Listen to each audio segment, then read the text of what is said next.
I am sure sports. You know me there, I'm coast to coast representing. I mean, I say this is righteous representing for Omar. You don't know, come get the sports over here from near and far. Boy.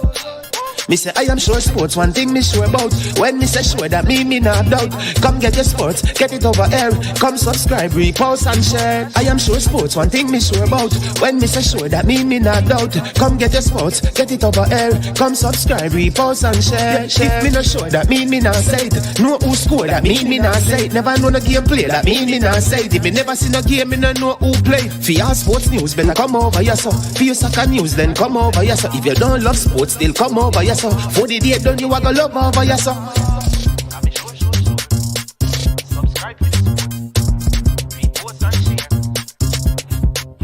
So when it comes on to behavior concerning football, Jamaica is decent. I am sure that if we can get all of these things done, set in place by the end of April, it gives us enough time before the World Cup campaign. Not afraid of no Brazil, no Argentina with these crap of players. We are good enough. Remember, like, subscribe, share. Listen, comment, let me know what your thoughts are. Trick-Nick Jerk Marinade gives your meats and vegetables authentic Jamaican jerk flavor. The spices are directly from Jamaica. Spices like jerk seasoning, allspice, scotch bonnet pepper, fresh scallions, thyme, ginger, and garlic. The key ingredients to a great jerk marinade. 0% sugar and low in sodium. You want to try it?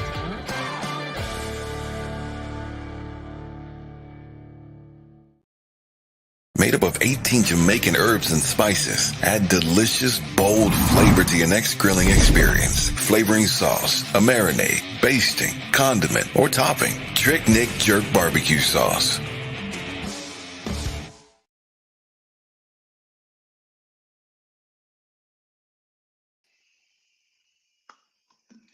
Good evening.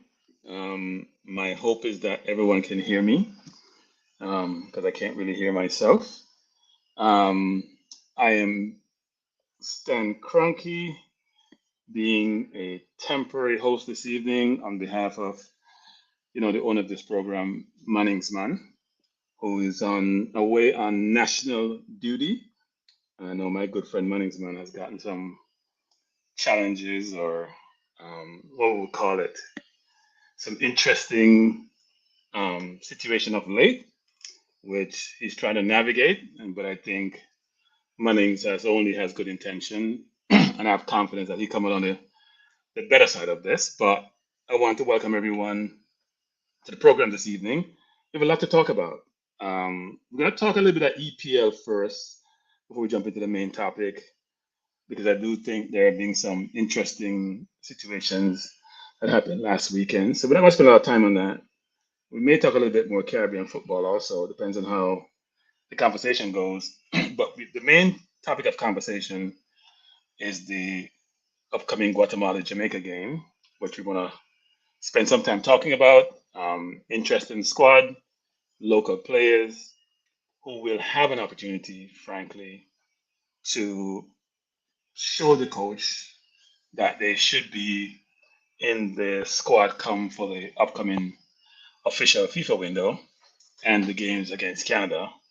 And if I was a Phillips or a Howell or a Beckford or a Romari Williams, who is in the squad actually, I want to show the coach against a good Guatemala team, that probably their first team or most of their first team players, that I should be in the squad. So it should be good to see how these players perform. The game is in New Jersey, but to tell you the truth, I'm not sure a lot of Jamaicans going to be in the stands. Excuse me. Because I spoke to some friends of mine about the game, and they were asking me, what game am I talking about? And then they went to look at tickets, and ticket prices were prohibitive, frankly. I think the sections I looked at, I think prices running from anywhere from $80, $90 to 200 plus. And the 80-90 brought section was really we call the nosebleed section, way up in the top. So want to say good evening to a number of personnel who normally join this program. Jason, Duklan, Drew Ross, the whole crew. Thanks for joining us. Hopefully we'll have a really good dialogue. You guys can give me a hard time like you normally do, and I'll try to engage you, answer your question, provide a perspective. And as we always say, we don't have to agree, but we can agree to disagree, which is a good thing. And I will have a guest with me, even though I have no idea where he is. Because somehow he turns up as I mentioned. He's the one controlling the program, people. Somehow I have some difficulty. I normally come in not through Chrome, but through Firefox, and my Firefox was messing up this evening wholeheartedly, and I was struggling to get on, and it seems coming up to 8 o'clock. And I'm a stickler for time. I hate people being late, and I hate being late myself. So I'm glad he's here. Mr. Andre, you're around. Yes, I'm here. I am here, my friend. Welcome, welcome. Thank you very much. Thank you very much. Good evening to you and everyone else in the comment section. See people just coming in. Duklan as usual. Duklan seemed like he had some time to warm up. He's already. He off already? Yeah, he's off already. He's off and running. He says $90 to watch who? maybe Guatemala. well, Duklan, you know the funny thing, Duklan? If it was $90 to watch the first team, you may give some allowance, but it's in the nosebleed section because when I look at the stadium configuration, I was like $90 for what? And I normally don't sit in the nosebleed section. I can't. I don't have the best eyesight. I have to sit like midway. So I'm struggling to figure if I'm going to go or not. I'll know by the end of the day tomorrow. Look, I think this game obviously would raise some funds for Jamaican football, for the JFF, to help support the cause. And these are the most of these players play in Jamaica, right? And it's not in the first squad, and they're trying to make a case. So I think it's worth the watch. It's probably worth the watch, worth the cause, because a lot of times, sometimes we have opinion on players and we haven't really watched them closely. You know what I mean? So to see them in this space and to give them the love that they expect. I was listening to a video recently where a coach in Jamaica was talking about how it could be demotivating for the players that play in the JFF because they don't seem to get a look in on the national team, to show what they can do. It seems as though the national team only let people from outside. It's quite an interesting conversation, but this is their chance. This is their chance to show that they could make it into the first team. So not their chance, but a chance. Yeah, but I think that's so. Not to be overly critical, but that's local thinking, right? Most football countries that produce good footballers export those footballers because they want to go to the leagues where there are more financial opportunities. So if you think about Brazil's team, for example, how many local Brazil players are in the team? City just brought in the 17-year-old because they're lacking power up front, but most of their players play overseas. They export the most players in the world, actually. Yeah, so most of the players are going to play outside the country. Jamaica has been exporting quite a bit of players, so I'm not sure why people should be surprised.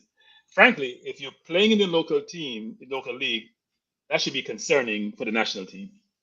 Right. In today's environment, if you're playing in the local team, local league, and playing your national team, it should be a concern for the national team, given how the better players are going to play in leagues outside of Jamaica, where they can make the most financial, where they have the most chance to maximize their financial worth. So I'm not sure why anyone would think it's discouraging to those players. These opportunities where they should showcase their talent, and they probably would go overseas if they perform well enough. King plays overseas, for example. He was out in Europe at some point. He's back now, but I would think if you're a local player, your aspiration, your goal, your objective has to be to pursue opportunities outside of Jamaica, where you can make much more income from providing your services than being local. So I can understand the local sentiment about that, but I think it's misplaced given where the direction of travel is for footballers. Yeah. I think it's a it's a conversation that sometimes had just off of emotion and not with a full understanding of football and it's the business of football. You know, if I'm running a club in Jamaica, my objective would be, obviously, you want to, or in any place, you would want to work to win the league, of course, to be competitive in the league, but you're going to develop players that you can move into other markets that the club itself could be profitable. So you provide opportunities for players and you provide a source of revenue for the football club so you could continue to fund development and other initiatives within the club and provide an environment. So and those players, because the development of players is not done in one place. A player goes through several stages in the development. So a club in Jamaica or in Trinidad or somewhere in the region, even here in the US or wherever, may take a player to a certain level, and then he moves into another environment with higher standards, with more exposure, more competition, and then the player development continues, right? So it's a conversation that sometimes might be coming from a place with a little bit from a little bit too much emotion as opposed to understanding the business of football.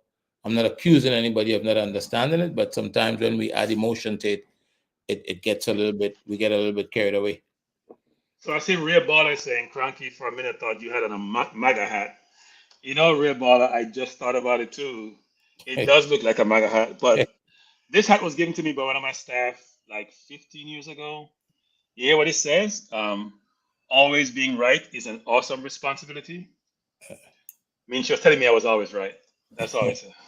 So once in a while, I wear it to boost my ego. Where someone thought I was always right because she was always coming to me, challenging me, and she walked away shaking her head because she was always, not that she was always wrong, but most times, if you're She more always have to seasoned, rethink her position. if you're more seasoned, more senior, you've been there, done that, you should have the answer most times. And she went to law. She was a good accountant, good lawyer, but it was interesting actually. But anyway, I'm gonna take out the hat because if it looks like MAGA hat, I want no affiliation, no association, no engagement with MAGA people. So I'm gonna take that. I'm gonna take that. No misunderstanding. Okay, I'm taking out the MAGA hat. It does look like a MAGA hat actually. Not a good thing. By the way, Andre, I just realized I was an invited guest on this program this evening. I invited myself, by the way. I No, invited myself, you- so I can't post anything. I can't change anything. You're in full control this evening. okay, you So can't everything post we're doing, you have to control it. I have no control over anything, actually. it. Declan is saying he think you misunderstood her sarcasm. No, I didn't. Tell you, Declan, you had time to warm up, boy. He's on a roll. Actually, Duklin, she told me this because she would always want to challenge me, and she always thinks she had the right answer, and she was always wrong. I was always right, and I like that actually. But I'm not always right in this forum. In fact, most of them probably wrong in this forum. The way people like you are, Duklin. So you're confusing forums, Duklin. You're confusing forums. It's a difficult space to be right. It's a difficult space to be right. That's right. But look, couple of things, Andre. One is I want to touch upon the EPL first a little bit. Before we jump to some of these things. Last weekend, Arsenal lost to Newcastle, and there was a lot of controversy about VAR. What's your view on VAR, actually? I think the intention, just like goal line technology and all of that stuff, is the intention is to improve the quality of the game. I think, if I'm not mistaken, I don't hear of VAR being an issue in most other leagues. Okay, and it's being used in most other leagues. So I think the question is, why it is such an issue. Why are there so many mistakes in the EPL? Why is it such a big issue? I think if used right, it's a good tool to help improve the quality of the officiating, the outcome, to get things right. I think it would be a good tool. I think it's a good tool, but for some reason they're having a hard time getting it right. When you look at the Arsenal situation, the Arsenal situation is a difficult one. And look, let's be honest. If we look at the data, I think VAR has gotten more right than it has gotten wrong. You understand what I'm saying? Yeah. I think they've gotten more right than they've gotten wrong. But you look at the Arsenal situation, and I think one of the things that is interesting, I have not seen during the World Cup, it was brought to our attention that the ball is not totally out of play if the arc of the ball is still hanging over the line. You remember that? Yeah. And I think that there think was a game that happened in, was it a Morocco game? I forgot what game it I was, but there can't was a remember game. the game, but I remember it happened, and I wasn't aware of that. So, and I want to believe that's what played itself out in this game, right? But I would quicker look at the fact that I think it was Gabriel, center back. I think it was Gabriel and what's the Joe midfielder name? Linton? No, the midfielder from that bought from Chelsea. Who bought from Chelsea? Jorginho? Jorginho. Both of them, and Jorginho was asking Gabriel, if you go back and look at the video, he was asking Gabriel to go out and close him down. You got to go meet the player out there and not allow the player. I thought it was Ben White versus Gabriel. No, I think it was Gabriel. Okay. You go back, I think it was Gabriel. I know we spoke. I was specific about that because in that particular moment, you know that you have to go and meet him out and not allow him to bring the ball into the box. So I would think that's where the problem is first. Right. And if that was dealt with, maybe VAR is not an issue in that moment. Okay. So in that particular game, that's how I look at that. What are your thoughts on it? There were three things that happened within that play, and the ref looked at all three and made a decision that they were all okay and the goal should be allowed. I think for that ball, I thought it was Ben White, but if Jorginho is sending Gabriel out, why are you sending a center back out? You should be going out. You're the center midfielder.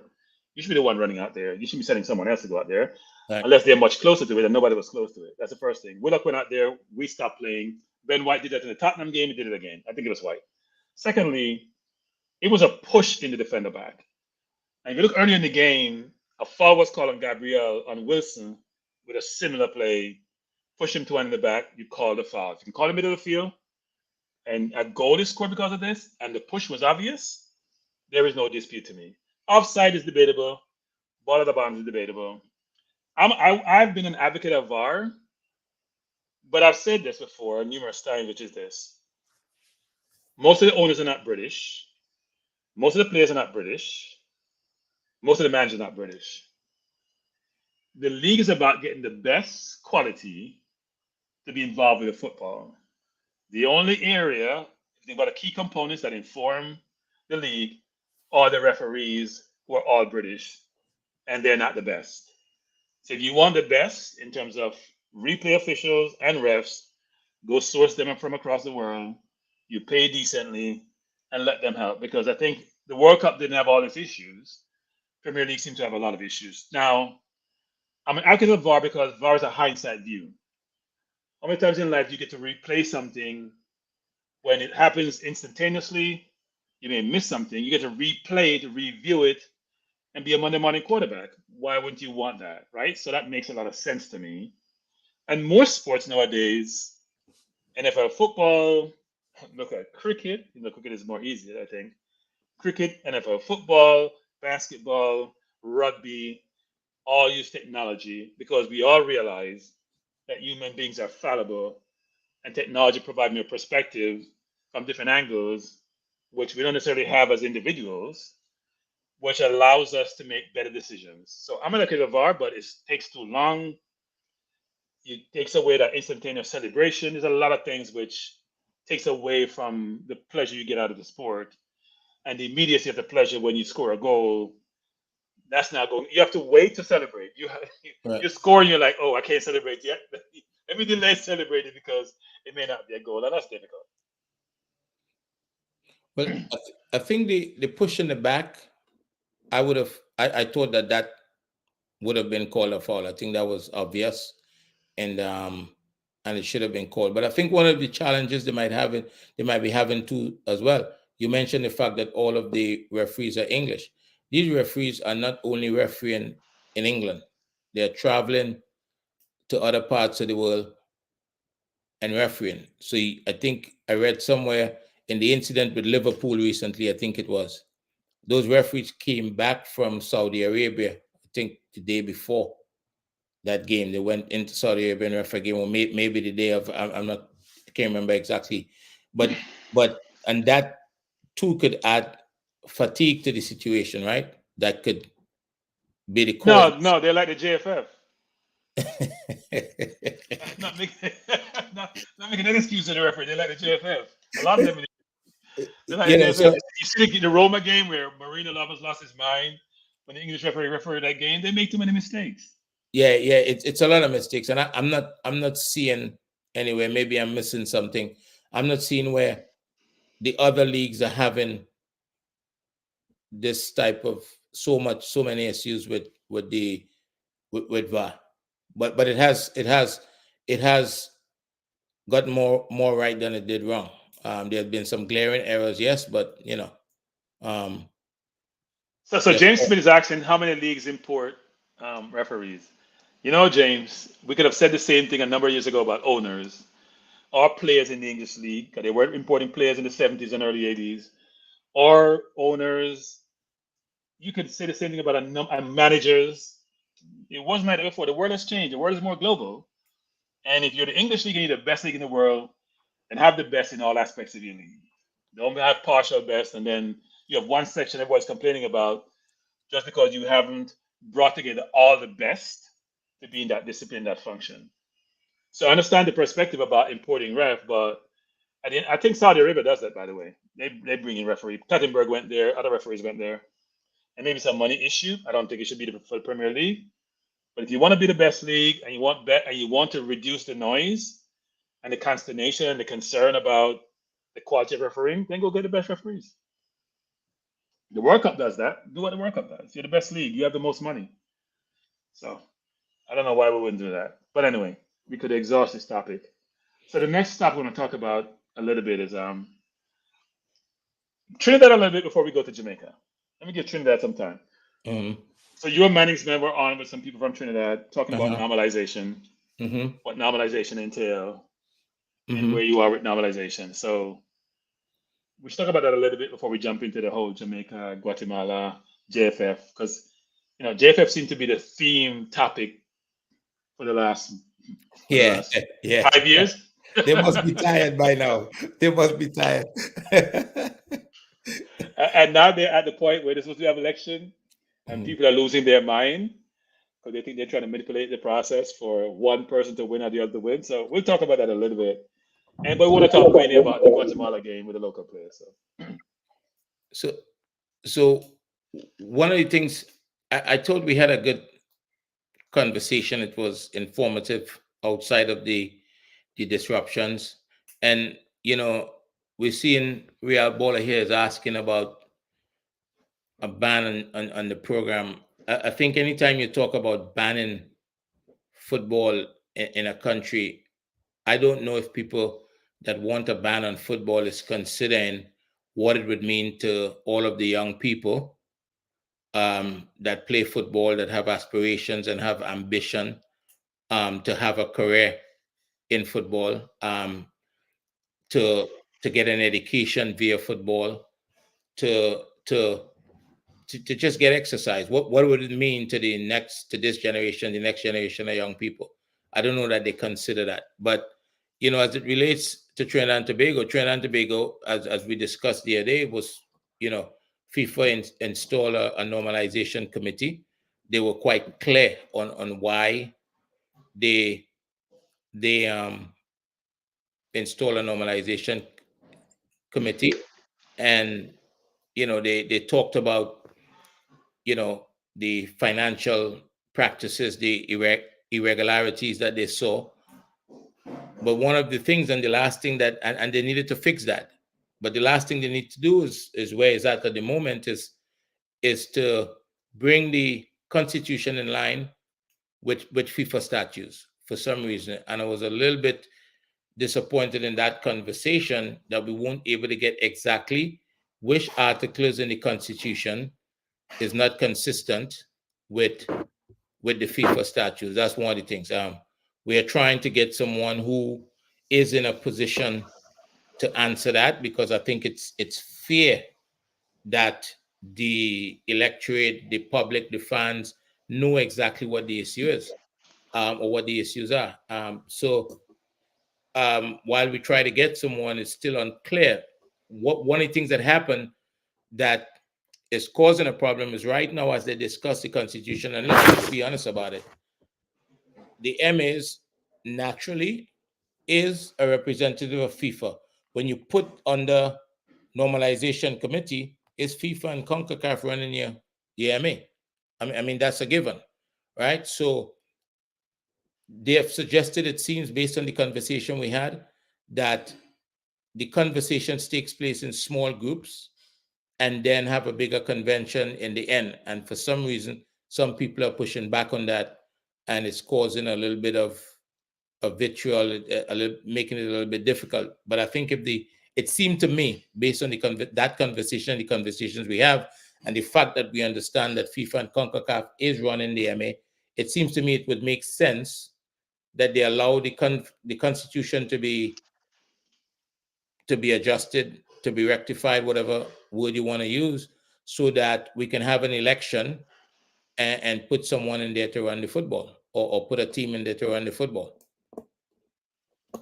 Yeah, look, I struggle with the Caribbean actually, even though I'm encouraged by the Grenadines of the world and St. Lucia's of the world, bringing in certain individuals that have certain acumen to run their programs and look like they're going to be on the right path going forward. Andre, I'm getting some feedback there. So my hope is that Jamaica and Trinidad will do the same thing. I think that they're both challenged. I think I heard Ricketts say the other day that he's very proud of his accomplishments and they speak for themselves. And I was wondering, what exactly was he talking about? Because I'm trying to figure out. No, look, one can say, well, we made this, the quarterfinal or semifinal of the Gold Cup. The women's team made the last 16 of the World Cup. But someone may say they did it despite you, not because of you, right? One may say we play in almost all competitions that are in this region that we have been allowed before. But one may say, yeah, but maybe you shouldn't because you don't have enough money to do so. So I think one can challenge and question what the JFF are labeling as their accomplishments and say, should you be taking credit for some of these things when a lot of people think that you don't deserve that credit? So it's interesting. Well, I think sometimes you wonder if some of the people that run football set themselves up for criticism, right? If you've been in control of the football, you've been running the football for a long time, a number of years, and you ask a question like that, I think the answer is insufficient. It's almost an affront. I think it's an answer that opened the door for people to fill a lot of empty spot. So you should be able to say, especially at a time like now, a couple of months, 3 or 4 months out from an election, to say, these are my accomplishments. This is what I've done over the how many years I've been involved, right? So that people not, I mean, look at what you just said. You just quoted the response, my accomplishments speak for itself, and then you ask a question right after that, right? Because there's nothing there, right? What are the accomplishments? Do you know? Do I know what Ricky's accomplishments are? Yeah. No, he's going to take credit for whatever the national team does because he can't point to the JPL because it's not his. He can't point to the grassroots program because there's none. He can't point to. He's been in the role for what, about 6 years, and if you were to talk to him about, he may talk to the Adidas sponsorship. Was that you or somebody else, some third party who did that? So there's not a ton I think he can point to say what he has accomplished. But look, they're the body, so I'm sure anything that falls under their domain, they're gonna take as credit for and say it's part of their whole accomplishment because their program, they oversee it. But I do think some of that can be questioned. Yeah, but I, I think it's fair if they're going to receive criticism for what don't go right, it probably is fair that they receive credit for when something go right. Is that just? Is that that's normally how life works because you're the body that governs it, oversee it, uh, monitor it, execute against it. But if you go to the girls program, for example, and you see the animosity between them and the girls, or even the male program, think about what happened 3 years ago, and even today, where even the Gen Sec had to be relieved of his duty because of things not being done right. It does beg the question as to how effective have they been, right? right? I mean, there's so much animosity between the women's team and the JFF. There's still some remaining animosity between the men's team and the JFF, even though that's been dissipated somewhat, I think, over time.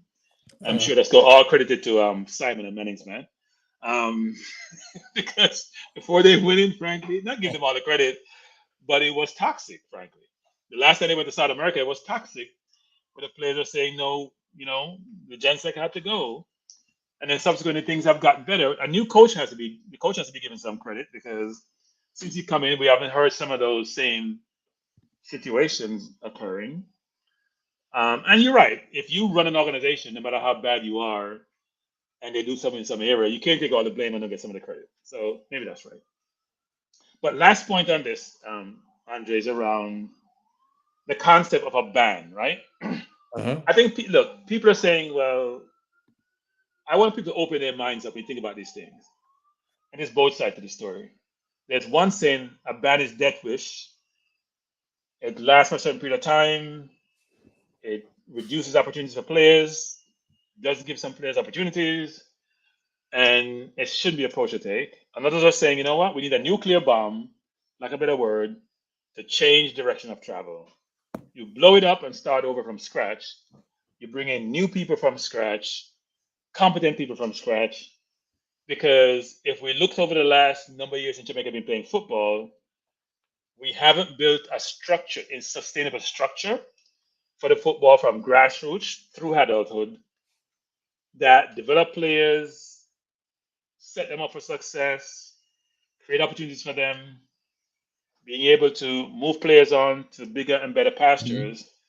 Some of that has occurred, but it's not occurred in the way we believe it should, especially given how we have some of the more innate attributes of athletes, and more importantly, and this is it, we have people of Jamaican descent who have migrated from the country.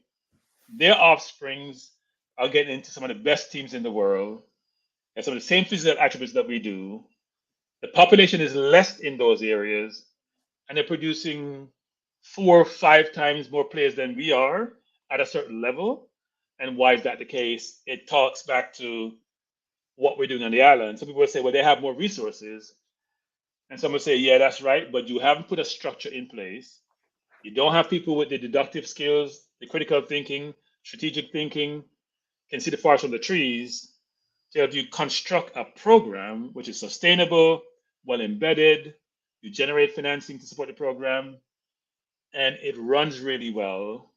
I talk a lot about the opposition for the JFF, the vice president Raymond who's running, and I've said recently that he talks about he wants the seat at the top of the chart, top of the JFF, and yet some people may not agree with me. He can't point to anything he's done significantly to enhance football in Jamaica.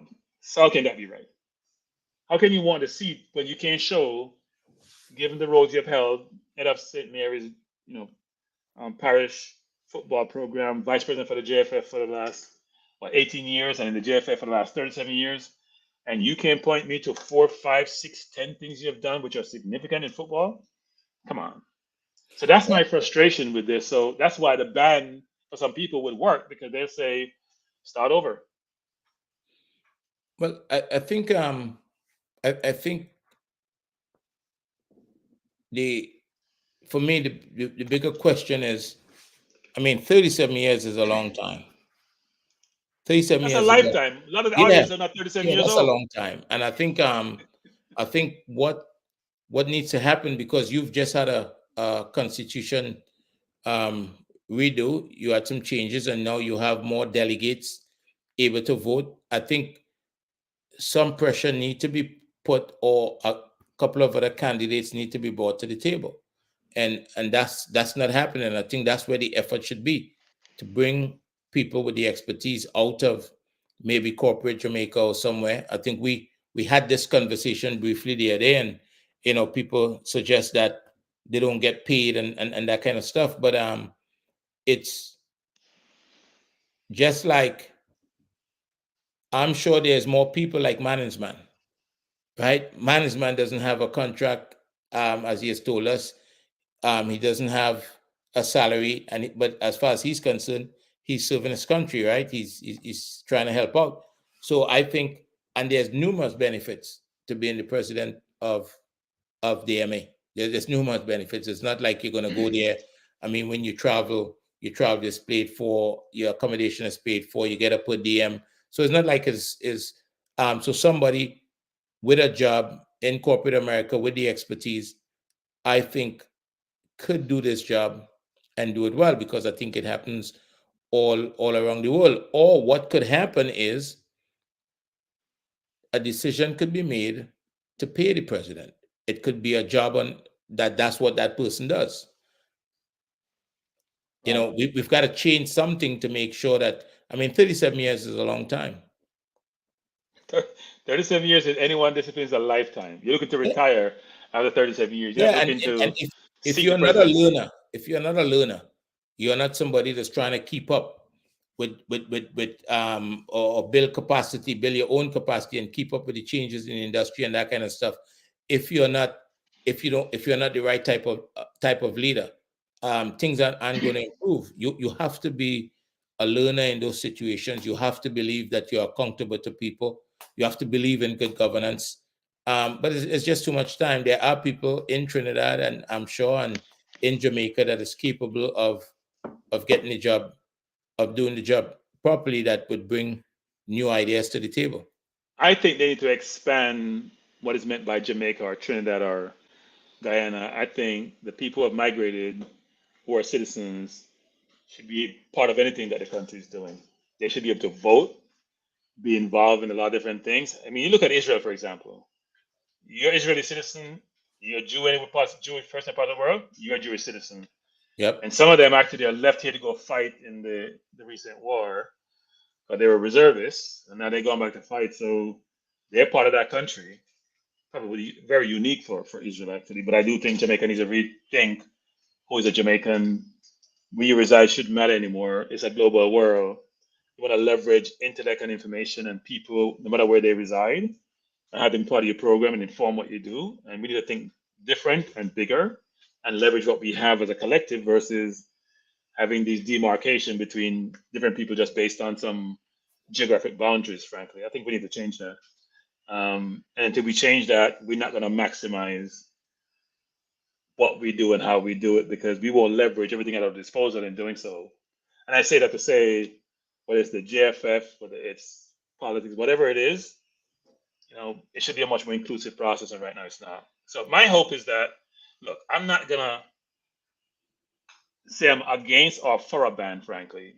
I would have to know what the ban means on a long-term basis, short-term basis, and what non-ban means, meaning we continue status quo. I mean, it gives a lot of ammunition to YouTubers, frankly, but that's not what we want to do, because they continue status quo just provide more ammunition year after year after year. given how things has progressed today. And by the way, I am not supporting Raymond or Ricketts, frankly. I want to make sure that's clear. Because I talk about Raymond quite a bit, because Ricketts is a very nice man, but the role is not for a very nice man. I think someone like Speed could do the role, but he has to go to soft skills school to do so, frankly. I think I think Speed has capability and vision and good thought process. I just think his style rub people the wrong way. And he's like some Jamaicans I know who believe it's my way or the highway. And sometimes you have to be that way, but you can't be that way all the time. So I'm a Speed advocate, frankly, but I think he needs to change certain things for him to be able to be for the audience, football audience to be receptive to him, and for him to really show that, you know what, I can maneuver in different situations, in different environment, and still come across in a very positive way versus some of the perception of him is not the most favorable. But I do think he has ability. If you think about what he's doing with the coaching situation, for example, that's very good actually. so. Let me ask you a question. If you have to know what you want before you choose somebody, right? Yeah. What if you were to describe the characteristics of the individual, the skill sets that's necessary for that position? What type of individual, what set of skill sets do you think is necessary to do that? The most important thing to Using that me, role effectively. so there are a number of things, right? One is you have to have time to do the job. So to me, you must have already made your money so you can dedicate to the program. Part of it's patriotism, because the compensation is not the greatest. You mentioned they have perks, but yes, you have to have good vision. I don't agree that. I'm sorry, I don't mean to cut But you. you asked me what I think. Yeah, I do. But I've I heard think you you need one to have about. time to do the job. Right, Now, go ahead. it's my view that it's just like I think about boards. I think people who are on boards it's a part-time job, don't do the best job. And I'm gonna write a paper on that at some point. I Mhm, think boards don't do justice to corporations, frankly, mhm, given how they're constituted, because most time boards have a lot of CEO in them. mhm, When do they have time to dedicate to a company? But anyway, we digress. So I think the person, if it's not a well compensated position, should already made their money to be able to function in that capacity.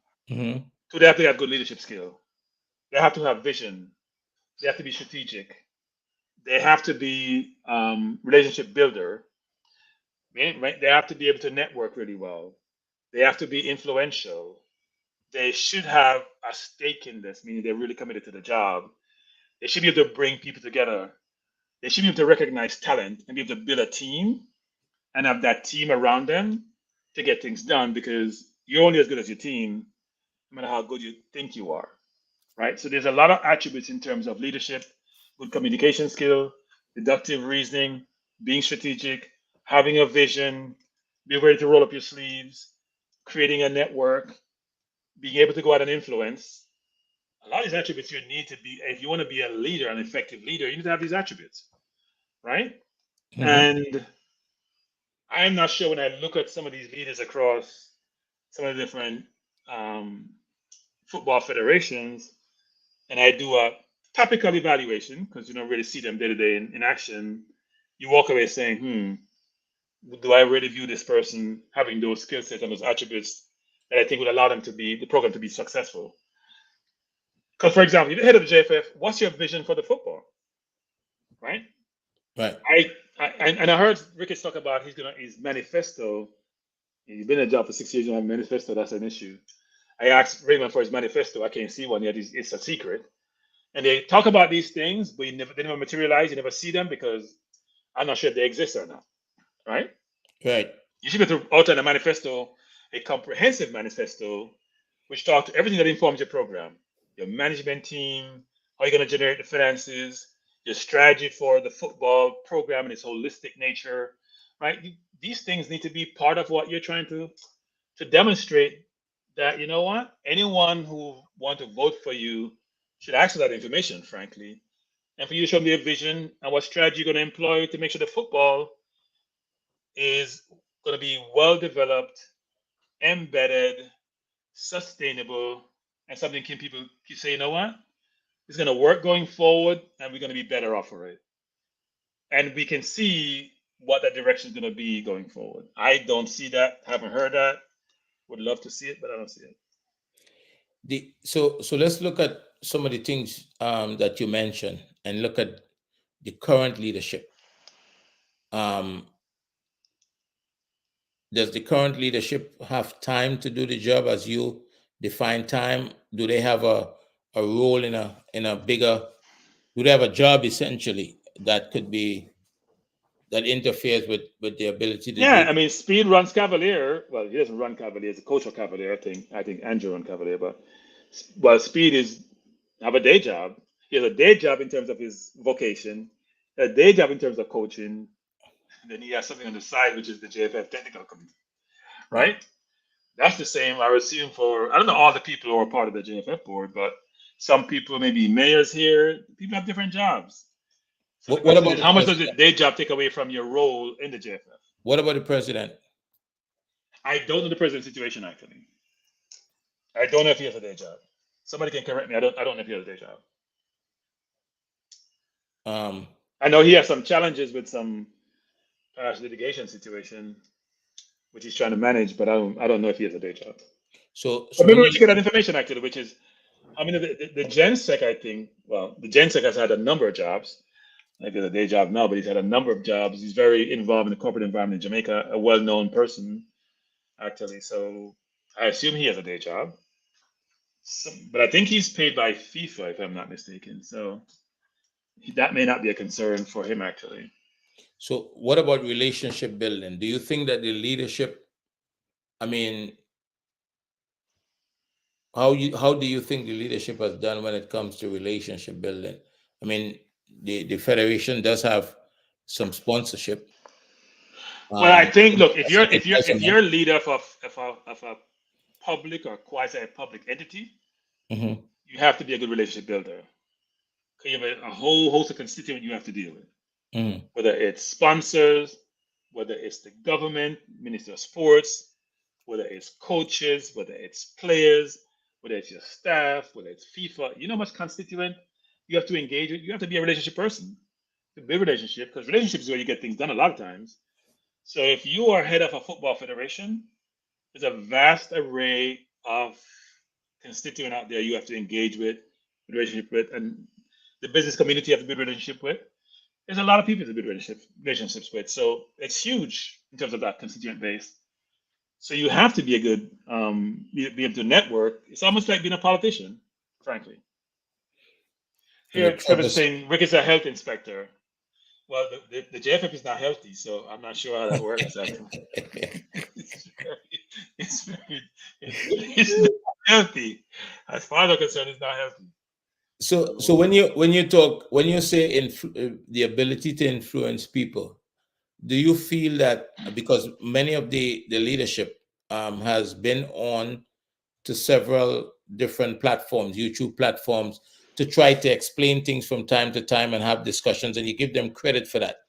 But do you think they've been able to move the needle at all in terms of perception and influence the way the different platforms look at the federation and the fan base?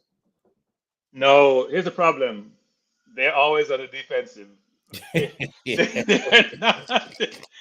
Think How about they it. going to do So it? it's something never come out, and they're trying to explain to the general public what transpired, why it transpired, and sort of why they should not be blamed, right? It's not that they're coming out to give us information. You know, like how Manning's man interviewed the head of the Grenada Federation. Yeah, He's articulating to us what he's doing, right. grassroots, travel, players, explain to them what he can and cannot do.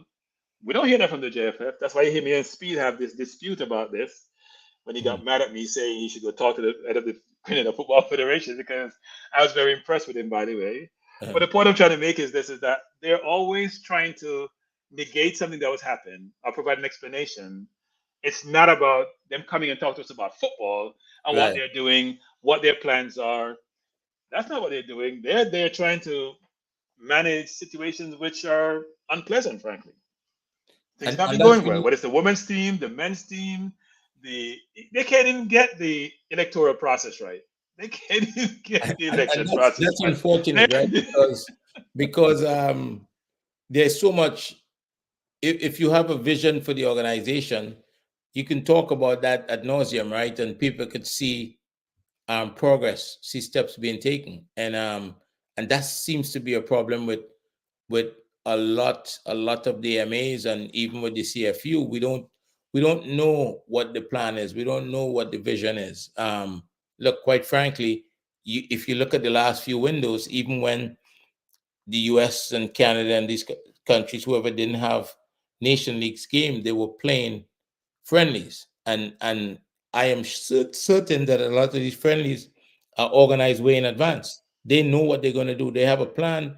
They're hosting the World Cup, and I'm telling you, whether or not they could make it a reality is one thing, but they're going to believe that they could win the World Cup. You understand what I'm saying? And they're going to work relentlessly until that happens. So, do you see that type of vision coming out of Jamaica? I certainly, I can tell you, I don't know at the moment, and I pay attention, and I pay attention because people on the island is quick to tell you, well, you're not here, so you don't know what's going on, and that's not necessarily, that is not true.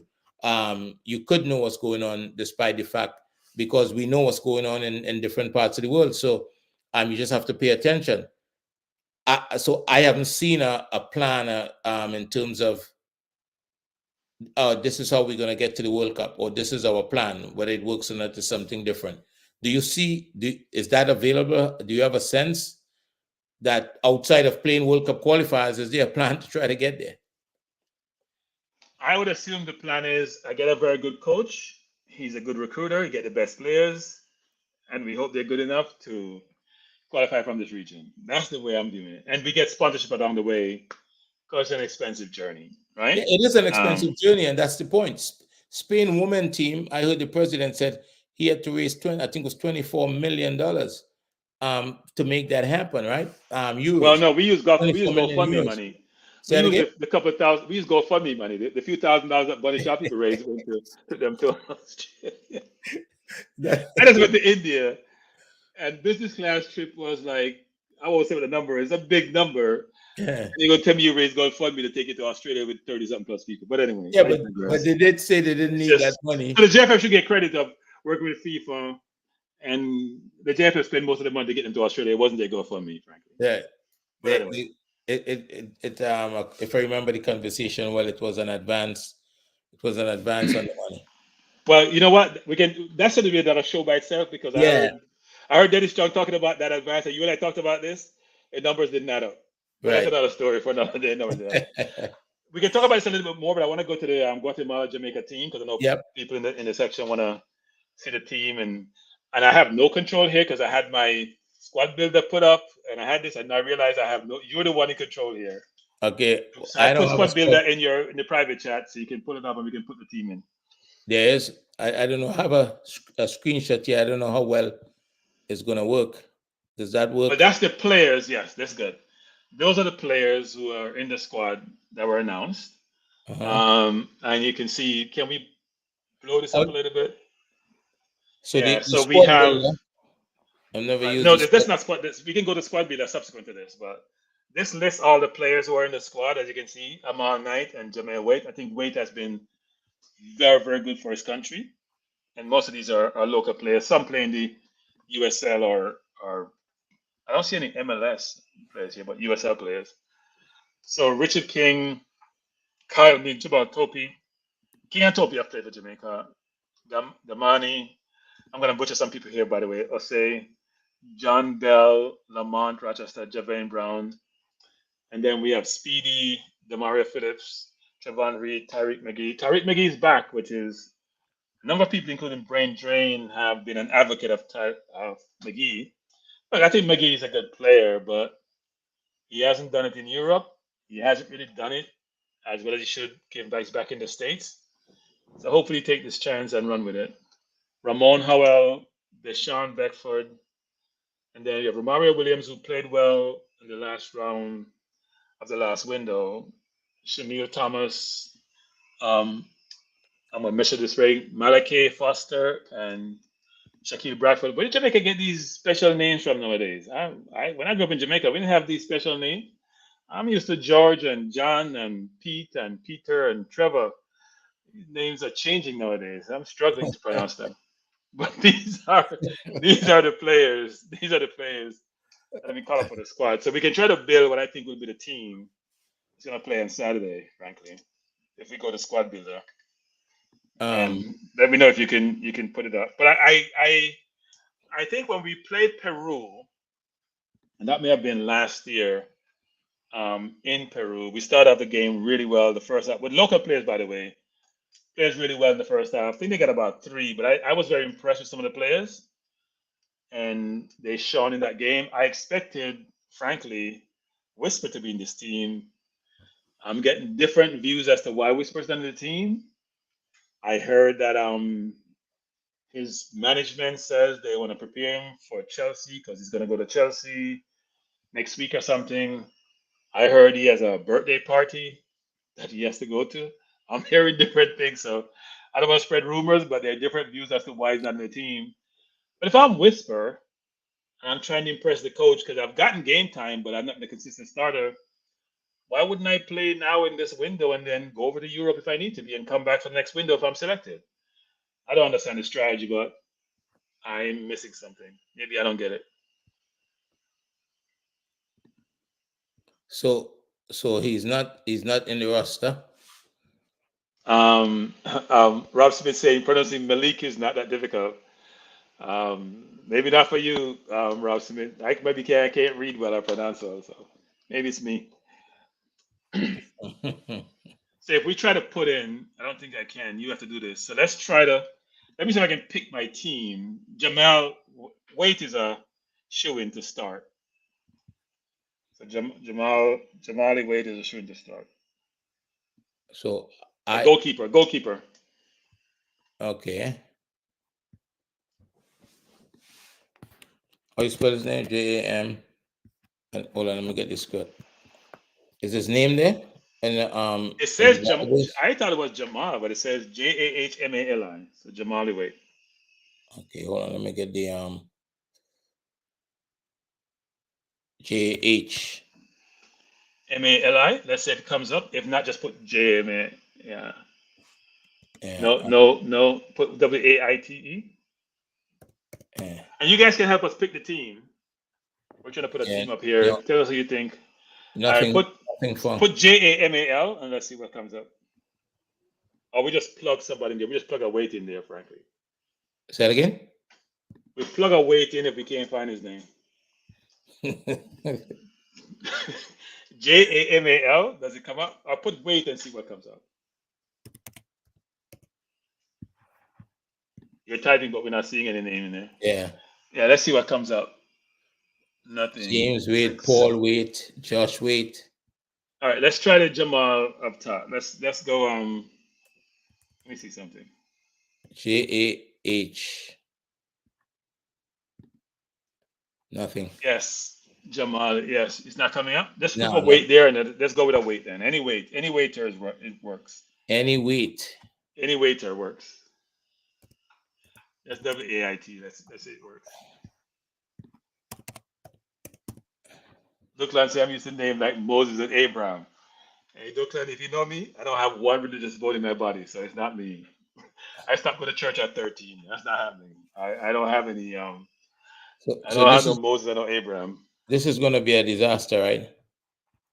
No, it's not gonna be a disaster. We just put a weight Huh? up there. Just make it look like the person is of a certain persuasion. No, don't use that DVB. Just put Josh weight. No, don't put Josh.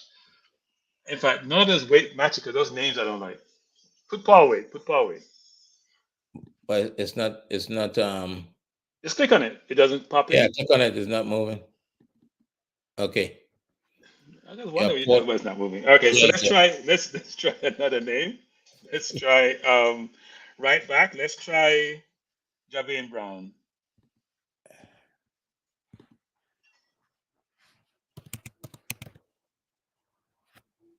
N at the end and then Brown. yeah, that's Thompson. And no, Nope. this is painful. Yeah, yeah, this is gonna be This is painful. painful. I see Trevor. Trevor pick his team. Yes, Wade Brown, which we have, Topi King. I agree with all of those. We can't seem to get none of these names up here, Travis. I don't know what's happening. Yeah, none of these names are available. Just put Brown. Type in Brown and see what happens.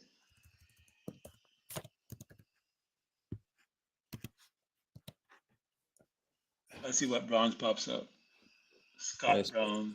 Lee Brown, John Brown. Put Eric Palmer Brown. He looks of a certain persuasion. or Brian Brown. Put Brian Brown. That's easier. But what? His name is hyphen. Put Brian Brown. We're gonna have a totally different team from. Oh, he's Jamaican too. Oh yeah, put Brian Brown. Yeah, he's Jamaican. That's good. So how come Brian Brown is up there and Jermaine Brown is not up there? Are we missing out on somebody we should be? Where does Brian Brown play? Somebody look up Brian Brown for us. Where's Brian Brown playing? He can get into the team. I never heard that name called before. Never heard that name either. Yeah. So let's try right to be King. Right center back? Yeah, Richard King. Right or left, I'm not sure. Topi may play right and he play left, I'm not sure. But put him at right for the time being.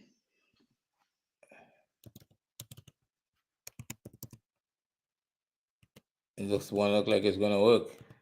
Yep. Okay, so and then put Jamoy Topi. Jamoy. I'm telling you, I'm not used to these names. I'm showing my age with these names. Yeah. Jamoy Topi. Yep. Wow, we're getting some. We cooking with gas here. And then left back. That's a good one. I'm just gonna guess here. I don't even know all these. Let's try Bell at left back. Who? Jon Bell. I doubt he's up there, but type his name in there. Oh, Bell. Yeah. Let me see who. Yes, Travis has Bell, so that's a good guess. Yes. I know he's not here, is he? I know you already like put up Bellingham. Put not Bellingham, that's for sure.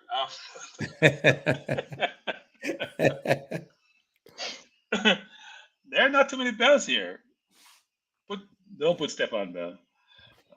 There's no Bell here to put. That's bad. Let's see if I just put Bell alone and see what happens. Yeah, he does do Bell. It's Jon Bell, but he's not there. Oh, there he is. No, well, I don't think that's him. But put John. Yeah, that's John. Put that there. You don't think that's him? I don't think so. But put him there. That's the only John Bell we see. He's a yes. He looks out of place. This is not making sense. I'm sorry. Okay, let's go midfield. Let's try Speedy. Who? Speedy Devon Williams. He's either playing box to box or what position? Midfield. So Right. we have 4-4-2. So one of the two. Where's the MCs? Not MR. MCs. Put Speedy. Okay.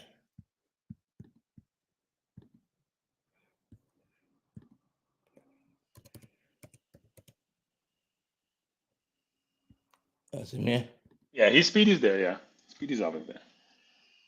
And then beside him, so I'm thinking Phillips or Howell. Reed? That's a good one. Reed? Oh. I thought Reed was more offensive. McGee's going to be there, so I think he's going to use 4 midfielders, frankly. I think he's going to play defensive. You can put Reed in there. I think we put Reed, Phillips, Williams, and McGee. I think you probably should put 4-2-3-1 because McGee can only play the 10. He can't play anyplace else. His game doesn't fit anyplace else. 4-2-3-1. Yeah. Even though the coach like to play 2 forwards, so he normally plays like a 4-4-2. Even though they'll tell you it's not a 4-4-2, but I think it's when I see it on the field, it looks like 4-4-2 to me. But make it 4-2-3-1.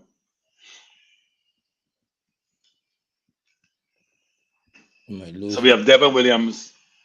You can plug the others there. And if McGee goes to the 10, and then we're gonna add Reed and Phillips in there. I think we might have to start over, innit? Oh, that's how the system works. So 4231 is close to your search bar. Go back up to 4231. We can change it. It's the third line. I'm gonna see if it's gonna change. Yeah, the 422, right, exactly. So then you'd put McGee where the AMC is. But his name is not there. Tyreek McGee's not there? Tyreek, Really? hold on. Yeah, his name Tyreek should be McGee. Yeah, he should be there. Bless up Midnight Cowboy. Midnight Cowboy, where you get that name from? Midnight Cowboy, that's interesting. there. Tyreek Is that McGee. people who like dance on pose or something? Because I'm really Midnight Cowboys. Who you want to put here for defensive? I don't know. I don't think Phillips is a defensive. What are they suggesting in the chat? They suggest Reed is in there with Phillips. It says three midfielders, right? Put Reed in. Put Reed at the DMC. We'll move it around if need be. Put Trevon Reed. Yeah. What about Howell, people? Your thoughts about Howell? You think Howell would make the squad, the team? First team? I think Howell plays for Arnett, doesn't he? Play for one of those teams. Tell me if you think Howell would be instead of Reed, for example. Then up front, Romario Williams up front. Striker. I think Beckford is going to be out wide. I think Beckford plays in the USL, doesn't he?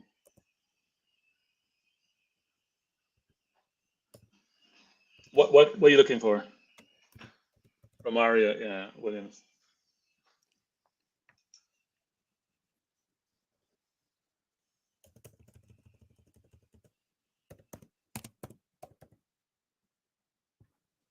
He's there, yep. And then try Phillips on one side. Mario Phillips. Phillips, I think we're missing something here. I think Beckford would play. So Shaquille Beckford on one wing, and then I think Phillips would play also. I think he's going to play 4-4-2, actually. Shaquille Bradford. Somebody saying Howell plays for MPA, just transferred from Waterhouse. So I had him mixed up with somebody else. Shaquille Beckford, actually. Beckford. It's Bradford, isn't it? No, B-E-C-K. B-E-C-K-F-O-R-D. Are you sure you're looking at the right thing? I'm positive. He could be not up there, Just type in Bradford. He may not be there. That's the thing. Bradford, right? This is what it is. Yes, F-O-R-D. He should be there. He plays overseas. You would think he'd be there. No?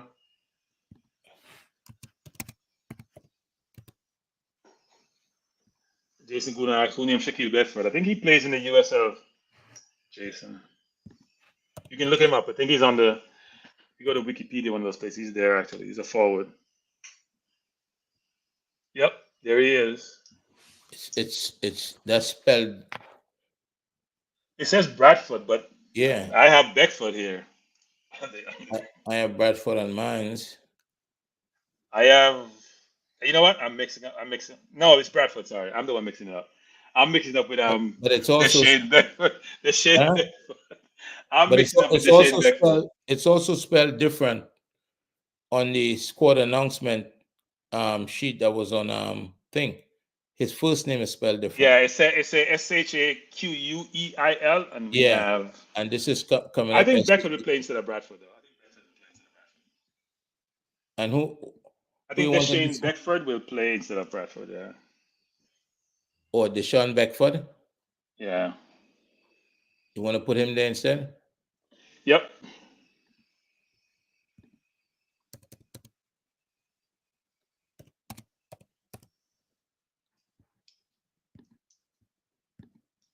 And Travis is saying Romario, Foster, Speedy, McGee, Beckford all play for switchbacks in the USL. We're still missing so we pick up a bunch of USL players who play for the same team and plot them into the national team for this window. And then we need someone else here. I think we'll plug in. Phillips has to play, so put Phillips under that. Phillips has to play. Maybe you guys in chat can help us position these players. Who, And the Demario Phillips? back four is fine, except John Dell may be a different face. Who you saying, Demario Phillips here? Yes, he will be on the field. He's played in the first team squad, so he'll be there. So that's the proposed team, everyone. I'm sure we're missing somebody there who may be in it, but that's, you can tell us if our team is way off or not even close to what you think it should be. I think the defense is probably right. I don't know about Trevon Reed versus somebody else. I think Demario Phillips will play. Romario Williams definitely. I think Deshane Beckford probably. So this is what the proposed team going to be. What do you guys think in the chat around? He's saying Bell's a left back and center back. Yeah, we have Matt left back. Travis, what do you guys think in the chat around how this team will do against Guatemala? We have seen Guatemala play. I don't think their team is going to change materially from the one that we played more recently. What do you guys think about that, actually, in terms of how this team will compete against them? I think last year the team did okay against Peru in the first half and probably got tired second half. So what do you guys think about this? Well, first of all, what do you think about this team, given the squad that was selected? And second, how do you think the team is going to do against Guatemala? He's saying Shaquille Bradford up front. You think Bradford will play Avis? I'm not sure, actually. Sometimes you have to get yourself blooded in when you come into the team. I don't think he has played before, so I'd be surprised if he starts. If they switch Trevon Reed and Demario Phillips. So let's switch. Put Reed out wide and put Phillips in the midfield. Phillips is a midfielder. So I think he plays in different places, actually, sometimes. Put Trevon Reed where? Where Phillips is, just exchange their places. No, just move them. Just move them. You can move it, just move it. Oh, you could just move them? Yeah, just click on it and move it. Okay, Yeah. put Trevon Reed here. Oops. No, put it down there and just drop it in and we go back. Yeah. So bring the power Phillips and drop it where Trevon is and see what happens. No, it's not moving? All right, drop him in there. No? No, it's not moving. It should be. If not, just type the name in then if that doesn't work. You want Trevon Reed where? Where Demario Phillips is. No, that's fine. No, that's fine. Leave it the way it is. Okay. That's fine. They did replace. So this is what we're projecting to be the starting team.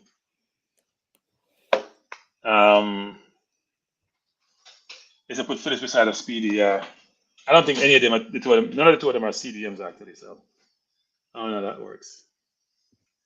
I'm not sure either one of these are CDMs and can protect the back four, but this may be the team. My hope is that the coach take a hard look at some of these players and that they perform on the day. I mean, Topi, King, Javon Brown, McGee, Speedy, Phillips. Most of these guys have played for the national team already, Wait, the only person, maybe John Bell, I can't recall seeing Shane Beckford playing, he may have, but most of these guys have played for the national team already. And some have played quite a bit. Speedy have played a ton. Javane Brown has played quite a bit, even with a more recent squad. Wait has played really well. Tyreek McGee was one point, somewhat of a bit of a mainstay, but has dropped off quite a bit. Phillips has played in and out of the team, and Williams played well the last round. So I do think that it's a halfway decent team actually, and my hope is that they do well, because you would love to see somebody here stand out and give the coach a headache about having them in what I'm going to call the first team squad, at least the one that's going to be in the next window. So the hope is that this team will good account of themselves actually. I too said Maggie happy start. It's interesting. I think people in Jamaica see Maggie play at a schoolboy level where he did really well, but what people don't realize is that today's football requires more than just offensive skill and ability. Gotta play both ways. I'm not sure Maggie plays both ways. Travis is saying put Foster in the team of Maggie. Travis, I think Maggie will start, Travis. I'm telling you. The team lacks creativity, and the coach knows he needs to find somebody to replace my good friend who is not in the squad now. So we need somebody who has a capability to split defense. And apart from Ravel, who is no longer in the team and the squad, we don't have anyone who can do that. The only person who has the capability, frankly, and he plays up front is Gray. I don't see anybody else in the team being able to split a defense with a pass that bamboozles our defenders and create that, play the ball between, say, the center half and the right back or left back. We don't have that. McGee has that ability, or over the top on a dime. So, Travis is saying Foster is creative. I don't know Foster, Travis, so maybe you know more. So put Foster in McGee's team. I think that McGee will start, though. I would find it hard to believe that he doesn't start McGee, especially, I'm sure people in the coach's ear talking about McGee, but if you put Foster, can you find Foster? In McGee's spot? Yeah, but I doubt that will happen, though. James Smith said, you think the coach is going to start who he knows? Well, he knows some of these players. There's some he doesn't know. I don't think, has Speedy played for the coach? Maybe he's played one game when we played Argentina. Did he play Argentina game? Speedy hasn't played much under this coach yet. Speedy hasn't played much, so.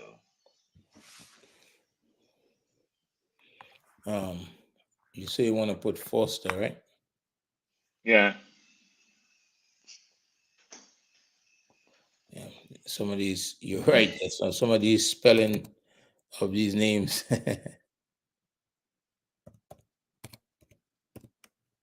So when is November 10th? So Whisper's a party on the 10th? And he couldn't make the game? Really? DJ Curtis and DJ Zen and DJ Kaliba. It costs $1,000 to get in and $2,000 VIP. So Whisper's gonna be partying. And you know football.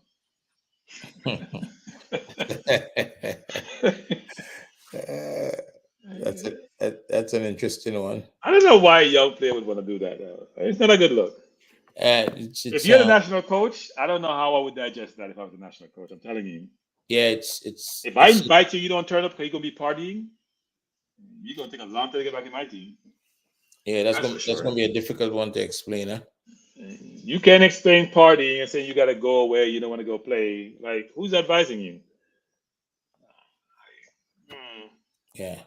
You have a lot of time to party.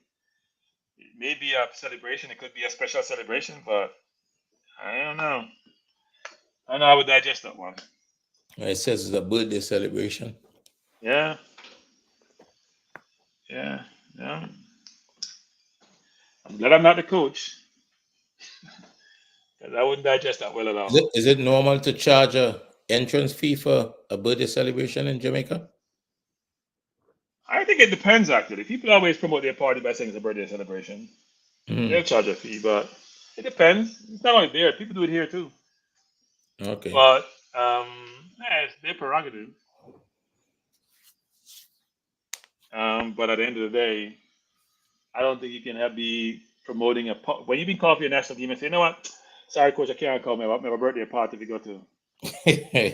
I would be like, you're going to be going to much more birthday party, but I don't know about my national team. I'm the coach, especially not a guaranteed starter with the full team.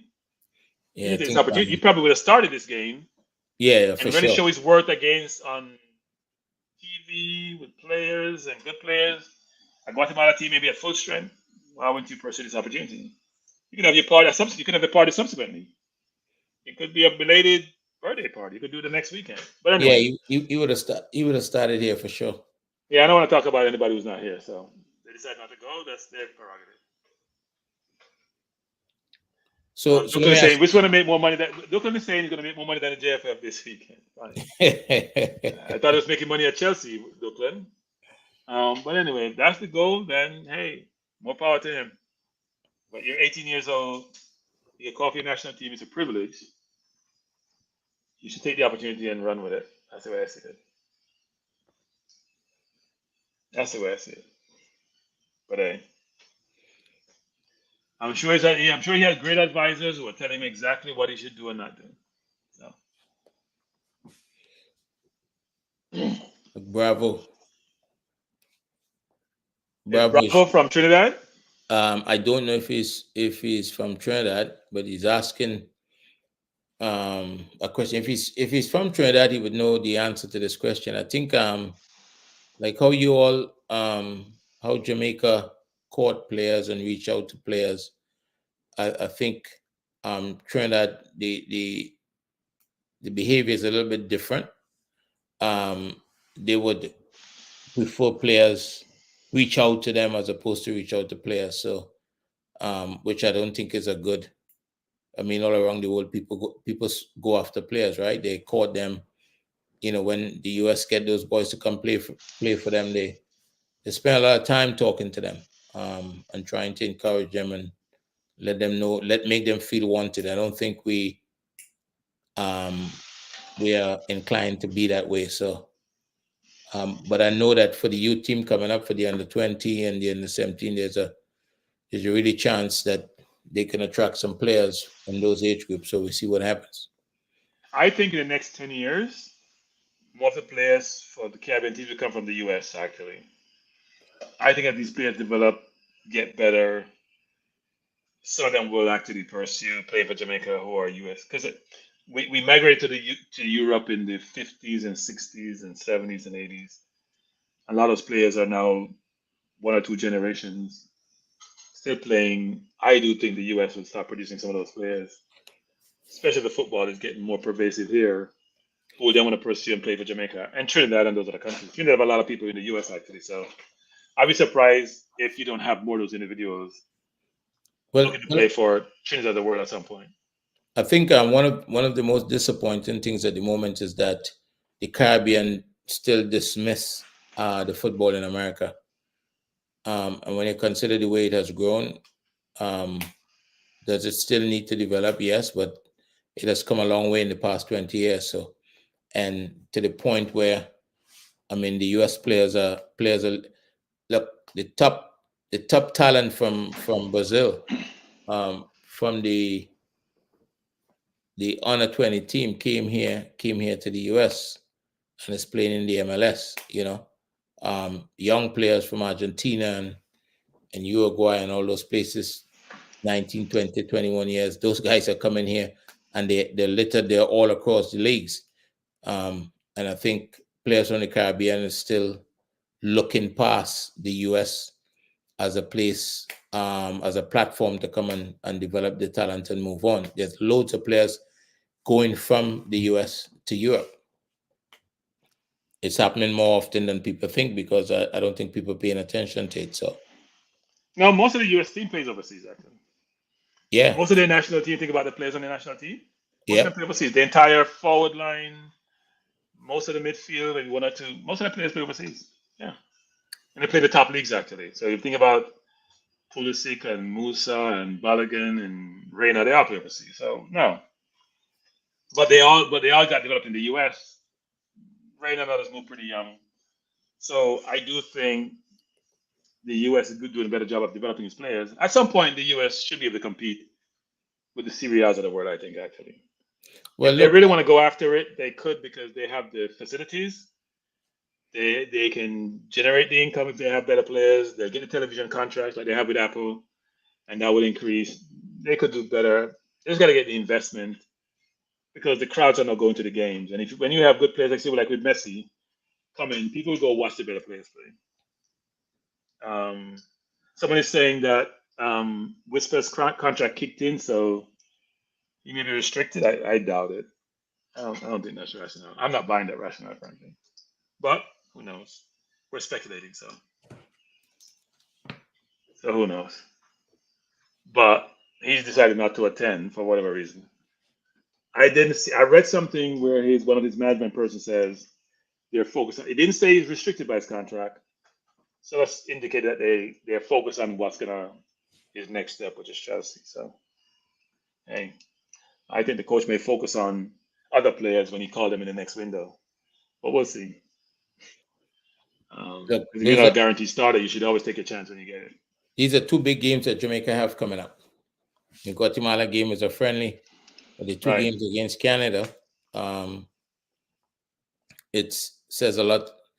The outcome of those games is going to dictate the immediate future, you know, in terms of the quality of games that Jamaica is going to have coming up. Is the same for Trinidad. It's two big games against the United States. So, Oh, you playing the U.S.? yeah. What you laughing at, Kronke? I'm sorry. I'm sorry to be laughing at you. You better do like Jamaica do, go get some players from overseas because your local players are not at the level. I understand why you laugh, but it's a tough, it's a tough call. I mean, you have to win both games to get through to the semifinals. So, I don't know. I thought you'd be focused on keeping the score down and not use the word win. Well, I'm just pointing out what needs to happen. what needs to Jamaica happen? Canada going to be interesting because I think Jamaica bring their best team. I've seen this Canadian team; they can be up and down. So even though because we played them better in Canada, I think at least in the first half anyway, than we played them in Jamaica. I think we can beat the Canada team if we bring our best team. I actually think we can. And look, some players are playing better, right? Bailey's playing better. Actually, to me, he's having probably his best period of play. Because I watched him today a little bit, and I watched him over the weekend when he came on. And what I realized, he's making much better decisions. And people don't realize how when you're a good footballer, decision making is differentiated between being good, very good, or excellent. And you can realize he's making decisions quicker, but he's also playing the ball. He's finding his teammates and playing the ball to them. And he's not trying to beat everybody with every ball that he gets. And my hope is that the last window he played better, especially in the second game. So my hope is that translate into how he plays in the future for the national team, meaning share the ball with your teammates, play within yourself, stop trying to do it all by yourself because it's not working. But I'm pleased how he's playing, and I hope he continues. Well, it's always about environment, right? He's playing well for his club, and obviously the club is able to create an environment that they can get the best out of him, or close to it. So now, the question becomes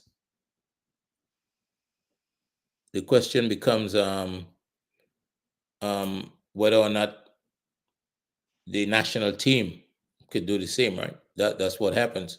So at the end of the day, people expect you to perform for your club, and they expect you to perform for your national team, and Canada is not an easy team to beat. Jamaica does have the quality to get a result, but I think you gotta get a result over two legs, right? Yeah, look, I think Jamaica need to recruit some more midfielders, frankly. There are midfielders they can go recruit. They should go recruit them. There are people with Jamaican heritage who I'm sure they can, if they pursue them the right way, they can get them. You need the best team on the field. We need to be preparing for 2026, and it starts yesterday. And frankly, we should be bringing in more players. We should be experimenting, to me, for the rest of this year and sometime in 2024 with the view to have a button down 20 of 23, 24, latter half of 2024 and going forward. So we don't keep chopping and changing. We should know what our starting 14 is per se. Obviously, with our starting 11 and 3 who are under our, we want we want to make sure we have competition in each position, frankly. So 22 with competition, and then we have another 6, 7, or 8 outside the squad who we can call upon at any point in time. Well, you are experimenting. The game against Guatemala that could be considered an experiment, right? It's a friendly that was created to give other players opportunity. I think. So here's my pessimistic view. You know what? Let me take a glass half full on this. Yeah. It's to give some players a look in.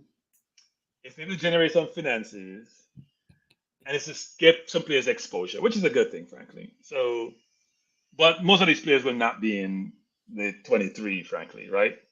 If you look at this team, Romario Williams, Javane Brown, Jamal Wade, that's it in terms of who's in the 23 I expect for next month.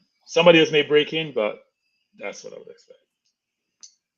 You know, Most of these players will not. If somebody shows up real well, I'm sure they'd be considered. But right now, I don't see but it. And some, it gives them exposure though. The good thing yes, is exposure is good. it gives them exposure, and they're playing back home or over there, so there's a consistency there. So some development. Peter Mystic says, "Is that my son at left back?"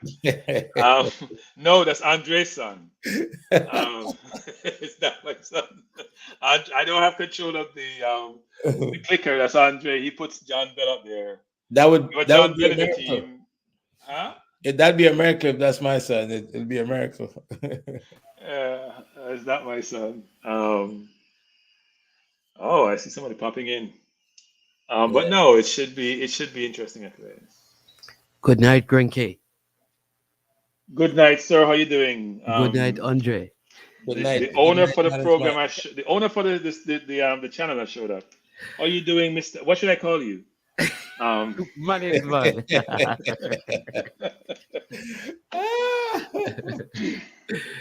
Greetings. going on, management? Greetings, management. How are things going? How's preparation going? First thing I called Cranky Andre and told him that the place is cool. You know, the Yeah. man told me, "Oh, Yeah. it's just 51. That is not cool. Cool is when it is 30." I had to say to him, Cranky, I'm coming from Jamaica, brother. But you've lived here, so I don't know what you're talking about.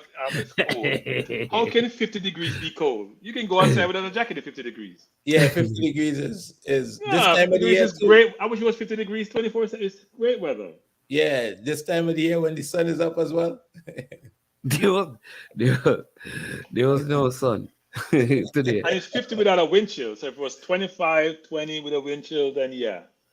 You need to put on some Yeah, but it's dressing. interesting because a lot of these guys, you know, I've been listening to you, but a lot of these guys, they actually play in the States, so I guess Yes. they're used to it, you know? Yeah.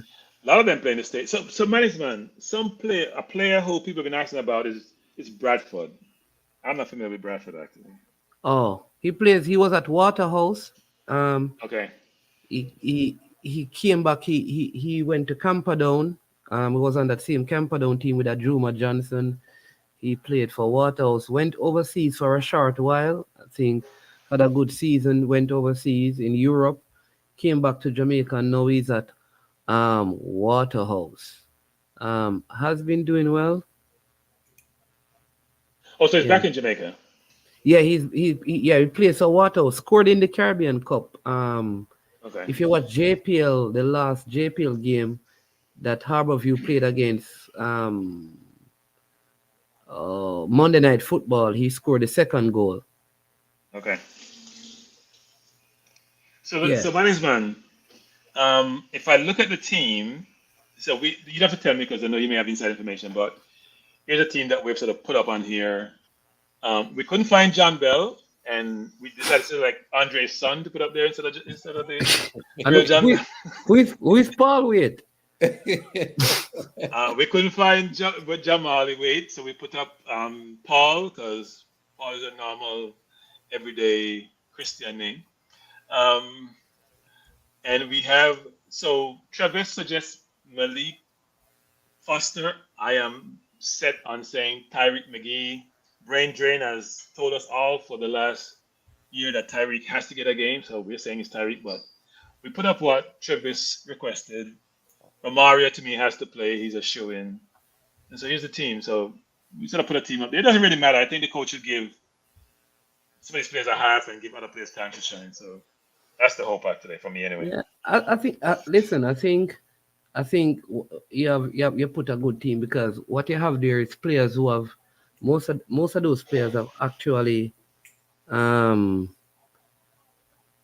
started. So I say, you know, Javian, you know, he has played with the team up to the last window. He was out because of injury, so he's there.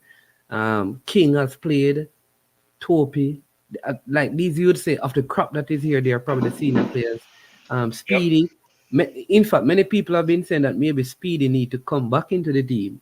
You have been hearing those things, so it's good to have him there. I do agree with you that Although all of these guys play for the same club, Tyree McGee, Malik Foster, Dishane Beckford, Speedy Williams. But I do agree with you that I feel like Malik Foster is more of a winger. So I'd probably go with Tyreek McGee there. You know? Yeah, Tyreek has to play for me. I mean, I know Tyreek hasn't really differentiated himself in Europe, and I know he's on the bench in the US at one point. He's maybe getting more playing time now, but I think he has ability. He has to learn how to. He's getting late. He's getting up there in age now, right? He's not 21 anymore. He has to learn how to play two ways. Kronke started spreading propaganda, and Duclan is now accepted. By the way, Duclan, he has two sons who are footballers, so that would be a miracle. I guess he put the one he prefers up there. He put the prefers. Cranky, have you need to interview his sons, I could do that actually at some point. Yeah, that'd be cool. That'd be cool actually. Yeah. I may be talking more about the father though than what their exploits. So, yeah. And I think like you have there, I think what's his name? Romario has been playing. And I think the last game I noticed you said that you really liked how he looked. No, he played well actually. He linked up well. He was playing with Nicholson, right? So he played well. Yeah. Manners, what does it look like? Do you have any sense of what the turnout would be from the Jamaican side? From the Jamaican, listen. I think it's gonna be awful. I say one word: awful. Let me tell you, look, here's one of the things I realized when Jamaica plays games. I've never seen Jamaica play games and the request for tickets has not been massive. But it's not to buy. Let's leave it at that, right? But Mannings, I would say this, Mannings. I think the prices are a little bit prohibitive, aren't they? So if this was the first team that is going to play Canada, people could digest those prices. But charging the ticket I looked at yesterday for $200+ at least where I want to sit, and I was like, really?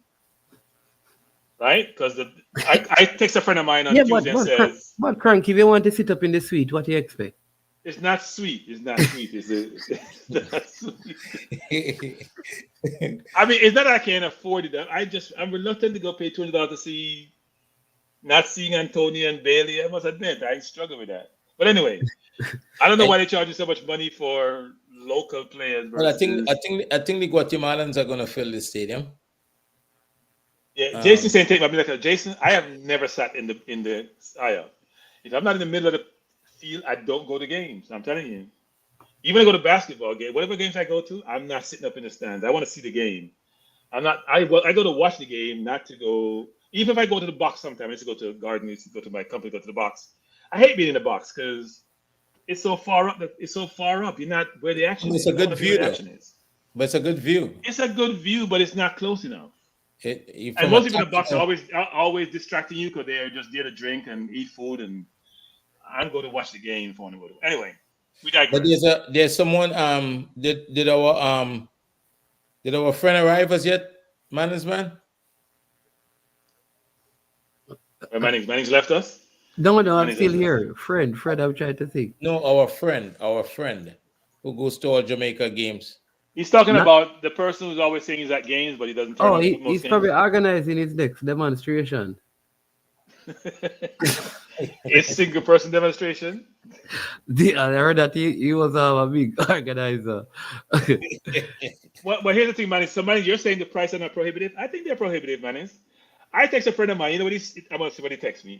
I said, "You go into the game." I think that was Tuesday. And he's like, $88. $88 was in the I can't see you section of it. But what is the Guatemala population in this? I mean, they probably triple the Jamaican population size. It's gonna be more than Jamaica. There's not a lot of Jamaican. I'm telling you, a lot of Jamaicans don't know about the game, man. I'm telling you, they don't know about the game. Yeah, they just don't know about the game. We haven't done it. Because the problem is in New York is that 93.5 was the station most people get their news from. It's now shut down for a Christian station. It's unless you are really connected, it's very hard to get information about the game, frankly. But you know, when I think that just if you follow like how the FIFA stuff go on, you know. If Jamaica just played like, because instead of dividing at the end of the window, instead of dividing by 2 games, the thing is going to be divided by 3 games. So which whatever points you get in terms of your FIFA ranking, instead of dividing by 2 games would have worked better for you. No, it's going to be less because it's like a lower rank friendly. You don't get a lot of points for this. But if Jamaica beats Canada, I think you get like 5 points, and you make up the points between you get all the points between you and Canada. So we'd actually surpass Canada. But because this game is in it, it gets divided. So I think while it provides an opportunity, I think we have to look at how we time the games, because I think the higher up we get on the FIFA ranking, it is the more attractive games you're gonna get. And it No, is the I agree more, with that actually. I think the team should be trying as best as possible to move the ranking as far up the table as possible because people want to play teams in the higher ranked teams, right? yeah.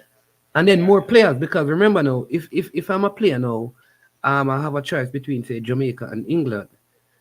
I know that if I play for Jamaica, my value, say I'm one of the top players, say in the EPL, or second tier player in the EPL, my value, and I'm young, my value goes down if I play for a team that is ranked like in the 50s, in comparison to a team that is ranked in the top 10, top 15, right? But say Jamaica were in the 40s or in the 30s, what that means is that it may not shift my value significantly because it's high, it's ranked higher. It also means that my club would more likely want me to represent Jamaica at that time, because it also increases the value of the players, increases the overall net value of the clubs as well. So I think you know um, that is important to note. Um, Somebody saying that the ticket prices are between $58 and $72, Cranky. You see all that? Yeah, but Where's that outside the stadium? Cranky don't want to sit there. Look, Cranky don't want to sit there.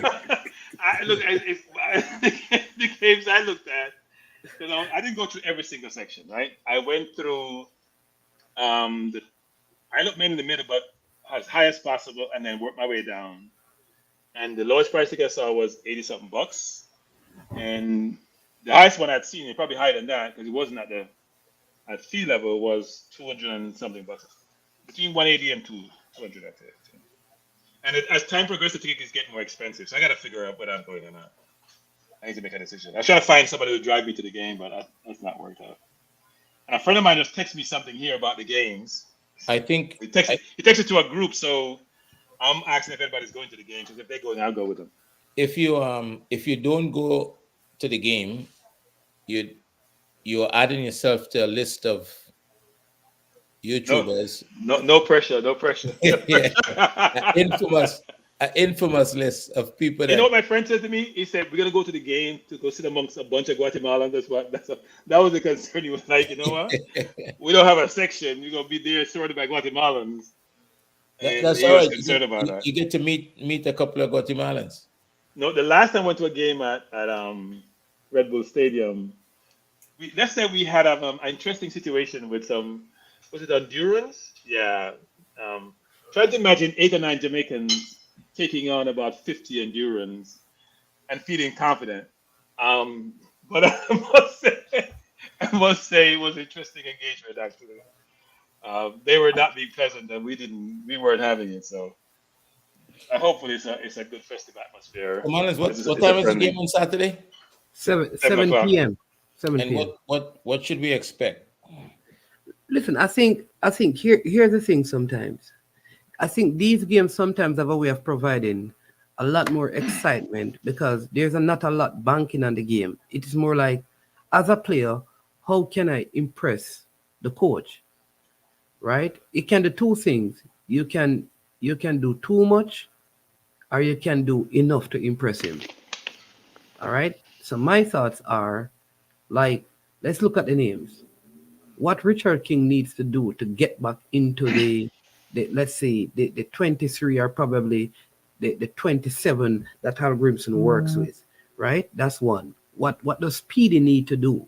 What does a McGee, who people keep crying out that we need a creative player, in that position? What can he offer that somebody can say, wow, like, you know what, this guy really deserves a shot? You understand me? What can a Romario Williams do to basically establish himself? You have like the John Bell, who has never represented Jamaica.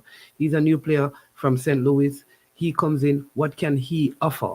Like, I think it's an opportunity for the players to stake a claim, even if they don't get in. All right. Here's what I think it will do. They are playing because they believe if I put on a good performance, I may have a chance. We may believe that they will never get in, but if they have to believe that if I do good enough, and there is a slip, a void by a player in the big team, then here you go, bam, I can get in. So I think that will make the players put on a good show. Guatemala is a team. If you look at the record between Jamaica and Guatemala, they haven't really dominated Jamaica as well, right? But And mind haven't they played a better team most of the time? even when they have played, like, I think even when they have played against, if you go by the record, even when they have played, so so if you look, like, it's always 1992, for example, they defeated us 2-1. We defeated them 2-0 in 96. Then they defeated us 2-1 in 96. We defeated them 3-2. We defeated them 4-2. Then we drew. Then we defeated them 2-0. Then we drew. Then we defeated them. Then we defeated them again in 2005. We defeated them in 2005 again. We defeated them in 2007, 2011, 2012. 2012 and 2023. So the last time Guatemala defeated us was, I think, in 1996. So we have found our level then. So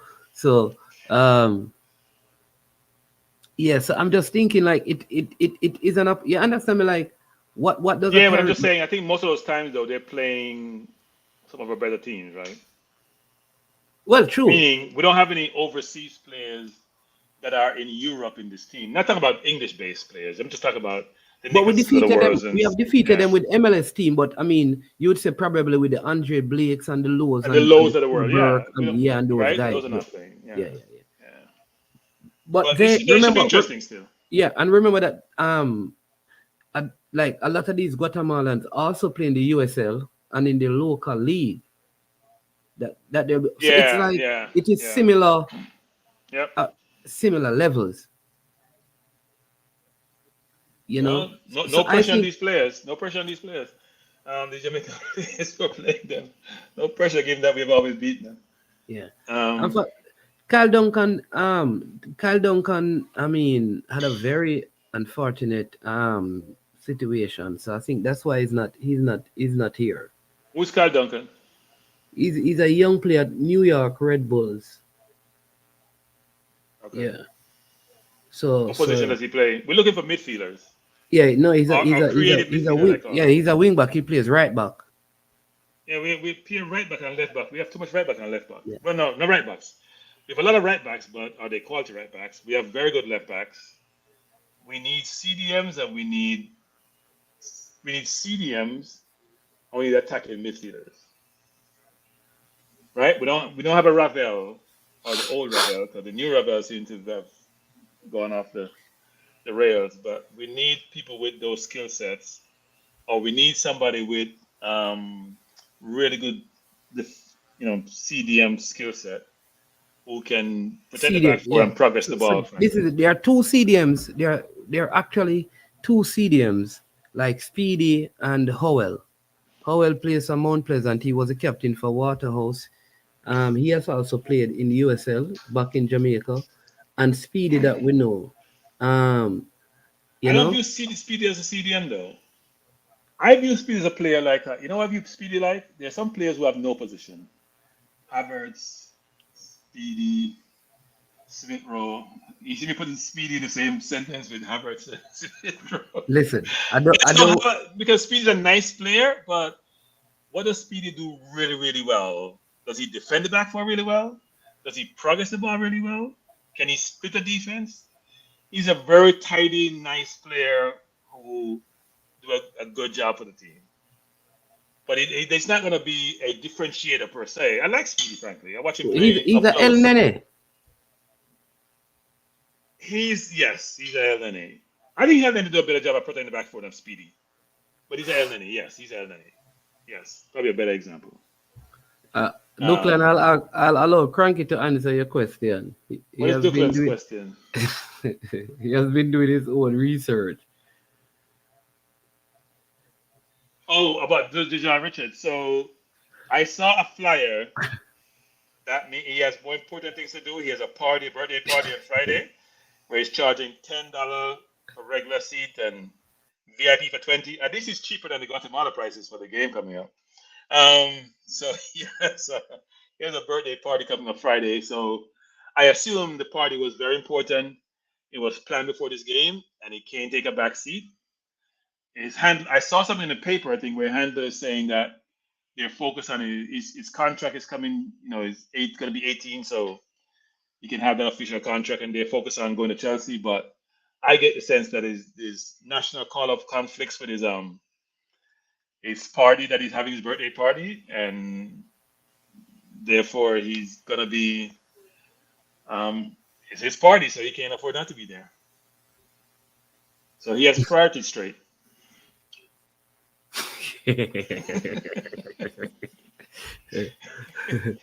So that's why I know Declan. I don't know. I mean, I'm not trying to spread. I'm just looking at things that I've seen with party flyer. It's a nice flyer, by the way. I think at 18 you shouldn't be drinking though. But that's just me. Since I don't drink at all, but I see liquor on the cover of the party flyers. I don't know. Yeah, I see some champagne bottles, and it says what? Carabao 420 Whisper. So birthday celebration. So if you're in Jamaica, Declan, you can go in. It's only $10 for regulars. Or you can go 20. No, sorry. Let me rephrase that because I'm confusing people. It's $1,000 Jamaican. It's not $10. It's not 100 to 1 exchange rate, and $2,000 for VIP. So I'm sure Declan is a VIP. So you can go to the VIP section, Declan. And it's at the Manor Center. So I'm promoting the party, by the way, people. It's at the Manor Center in Constant Spring. I know Manny's Man show, but I'm promoting the party. If you're in Jamaica, you want to go have some fun, and you want to be around a celebrity who's going to be playing for Chelsea. When he gets big, you can say you knew him. Take a picture with him. So you can say you knew this player. You can say he was your brother or your cousin. Because we have enough cousins. Go to the party. Spend some money. Enjoy yourself. And he'll watch the game on TV like we will do. Maybe if his father is available, he can come and talk, kind of give us a more fulsome explanation. I've got all the explanation I need. I see a party on Friday, a game on Saturday in New Jersey. I got all the explanation I need. I don't need any more explanation. That's my view. I saw Jamaica Guinea here, which says, I'm going to read what it says actually. It says, young Jamaican sensation and Chelsea bound forward. John Whisper Richards was withdrawn from the Reggae Boys squad, faced Guatemala in the international friendly in the USA. Said his agent, you know who his agent is, the 17-year-old who has a pre-contract with English Premier League club Chelsea, will be eligible to take up his contract when he turns 18 tomorrow. And when is this dated? This is dated yesterday. So I guess Friday is his actual birthday, frankly. He's been his parties, by the way. He set to depart the island next week to join the London club. As a result, his handler and Phoenix boss says he decided to withdraw him from Heimer Hallgrimsson's squad for the weekend fixture as a precaution and to get him focused on the task ahead. So he's going to party to focus on the task ahead versus playing football to get himself ready to go for the game. I am really trying to understand that logic. Well, his father is here, Kronke. So I am trying to understand. His father's here, welcome. But I am trying to understand the logic. He's going to party to focus on the task ahead versus play some football to get him ready for the task ahead. Good night, sir. Good night. Good night, Mr. Richard. How are you doing? Mr. Richard. Well, how are you doing, Richie? Good night, Richie. Good night. Kronke and Andre are actually in charge. I'm just a producer. I just made the link with you. Andre in charge, and I'm just a talk. So Um, yeah, so they're going to talk to you a little bit and get your thoughts and feedback as I join the production room. Okay, so, you in so the production room? no, he's in someplace in a remote location on national duty. He's not in the Okay, all production right. room. The production room, Understand, I think, is understand. Andre. So how are you? How is everybody? Everybody in the comment section. Good night, good night. Um, I am pleased to be on this program. So how can I assist? So the question is, we were trying. There was speculation about why Whisper is not taking up the call up for the national team for the game to be played tomorrow. I'm sorry, on Saturday in New Jersey. And there's speculation as to why. We read something in the Gleaner which says his agent withdrew him from the squad to prepare him to go to Chelsea. And then we see some flyer which says he has a birthday party, a paid birthday party scheduled for Friday, which is his birthday. So if you infer from the birthday party and compare it to, not contrast, with what his agent has said, it doesn't seem to align really well, actually. So do you know Okay. why? Which story is accurate? I don't know. I mean, I'm still in the dark where everything is concerned with this situation. Okay. So I have no clue. You know, if that's what you're asking me. I'm just here, and as you know, these things go along, people would tend to call me because I'm still in the football world, I will still have, so people tend to call me and I will give my input. But I don't know. I have no clue. Okay. Okay. Well, we're trying to get your input because we're trying. Look, I'm a big supporter of Whisper and his abilities. He went to my alma mater. I've watched him play quite a bit. I think he's part of the future of Jamaica's football. I am disappointed he hasn't taken up the offer to go to the game because I think it's a good case again for him to showcase some of his talent. Obviously, we get that opportunity when he goes to Chelsea, but I thought this was a sort of a lasting gift that he would give to the team before he goes off on his I venture to actually, go to Chelsea. So I mean, I'll ask one question though. When do the mhm. transfer market open again? In January, Okay, okay, I just want to know. So, I mean, in January. yeah. So at this point, he's just going there to basically train until he gets ready in January. That's what you're saying? No, my question was he didn't take up the call from the coach for this window to play against Guatemala for this Oh, game. I'm sure he's going to go to Chelsea next week. So the question is, why didn't he take up the call? And then you see he's going to be having a birthday party, which he's going to be oh, I get what you're saying. tomorrow. I think The Cranky. question, I think what Whisper Dad is saying, right? Let's read in between the line like Triply. What he's saying is that why would he need to leave and go in November when he cannot play any game until the window is no, no, I open? understand that. I Yeah. understand that, Okay. management. I get that whole completely. Okay. I get that completely. But one could say he's going to train around players with similar ilk, similar abilities. He's going to get some exposure to better coaches or regular coaches in the Chelsea environment. One could come up with a lot of reasons. My contention with all of this is I understand young kids want to celebrate and party and have fun. Nobody is adverse to that. But if you get to play for your national team at 18 years old versus partying, which you can do at any point in time, then why wouldn't you do so? Right? That's the way I view it. Anyway. That's just maybe I'm an old timer and don't get it, but that's the way I view it. Yeah, I feel the same way about you too. I mean, I don't think no player should turn down their national duty. 'Cause remember, we're dealing with the Patriots here, so people should put their country in front. And I wouldn't, even if my birthday is on the match day, I'll be still playing on that day. That's just me. I don't know how people look at it. Yeah, and the handler supposedly said they're gonna focus on Chelsea coming up in next week, but he's gonna go to a party. So where's the focus? That's I don't want to keep on making a big deal about it, but I just think people have their priorities a little bit mixed up, frankly. That's Um, that's my view. we only can talk from this end. All right. That's it. Yeah, I get you. Yeah. Mr. Richard, let me ask you a next question. I know that there was a big debate some time ago about him being in Qatar or Yeah, one of those places, right? And yeah, it was viewed as a very unpatriotic move. I know you have denied that you had anything to do with that, and we take your word for that. But recently, we saw a next player who came through that same camp, switching nationality to Malta, I believe. I yes. mean, are the two cases similar? Because one was seen, if I mean, not that, like I said, there was nothing like that for him to move from Jamaica to represent Qatar, but it was out there and it was seen as a very unpatriotic move. But here we see a next player from the same academy moving to play for, like I said, Malta, switching nationality. Do you have? Really? Yes. Come on, Yeah. read.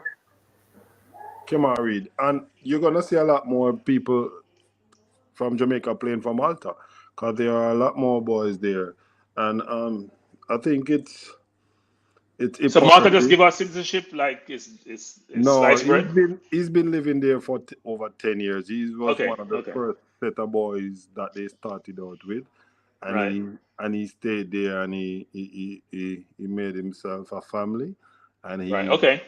he's 29 years old now. So Well, that's he does understandable. That's understandable then.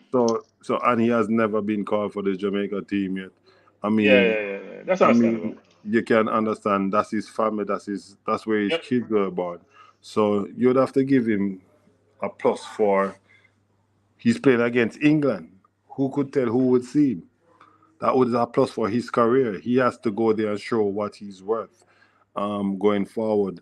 And playing against England, there are going to be a lot of scouts seeing you. So if he's good at what he does, he will be seen at that game.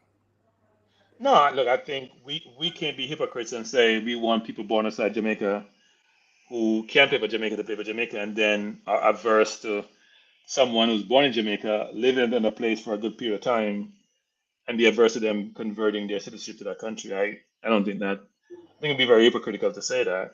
I thought it was a very young player who went there, and I'm not sure what their citizenship criteria is, but Yeah. that we're converting them for a reason other than them needing to solidify their situation there and make sure that they can Yeah, play for their adopted country. Frankly, right. So these boys, they are there trying to get into the Maltese league, and right? trying to, I think it's about four of them. I can say, which is there and trying to apply their trade same in Malta. Okay, okay. No, and look, I mean, Jamaican track and field athletes have done it with some countries. I'm sure it's Yes, probably a very lucrative endeavor. Merlin So, Otia did it with Savina after representing Jamaica. She then switched to Savina, so it's nothing new yep, going forward. yeah, With the Qatar situation, I know. I mean, most of people who have above average knowledge would know that that is crap. I even have the letters to state that he's coming to a club for 10 days on a trial, and it is there. It's just something that they try to say, because the goalpost is always shifting. It can move from that to say that the man black him own son. And at that point I'm thinking, when these people decide he's my son, when you decide to have your preference or what you feel is betterment in of your pockets, not exactly what is betterment for the player. you know at the mm, end of the day, you can always try to look your payday. And I'm still a father at the end of the day. I'm still a be father another 100 years, no matter what. So I have to look in the best interest at all, which I do, to get my children to where they want to get in their professionalism in life. yeah. Look, I hope the kid does well. I mean, when you're young, you do need good guidance to help you navigate because you're inexperienced. You'll have people around you who sometimes are looking out for their interests versus your interests. or the interests are conflicted. So my hope is that he does well, continues to do well, and continue to make progress. I am disappointed he decided not to take up the call up because he's one of the players I look forward to watching play, given his skill set. But I mean, all of Jamaica look forward to see excited players, no care who it is, yeah, whatever name the player is given us, as long as he's representing us and he's an excited player, we will always want to see that player. But you have to have to have that player on his excited mode. He has to be in a level of where him can put him trade forward and portray it at his best. You know, I can say I don't see the best things been happening, and we just have to stay here. I mean, tomorrow is his own big man. He make him own decision, and me can do not know about it. Me just have to just live with whatever decision he make. yeah, I hear you. Well, we wish him the best and hope he does. Hope he has fun this party. Hope he's celebrate his 18th birthday when he can sign is old enough to sign his contract, and hope he has fun. Yeah, Richie, how you doing? I'm doing fine. You're doing good. I know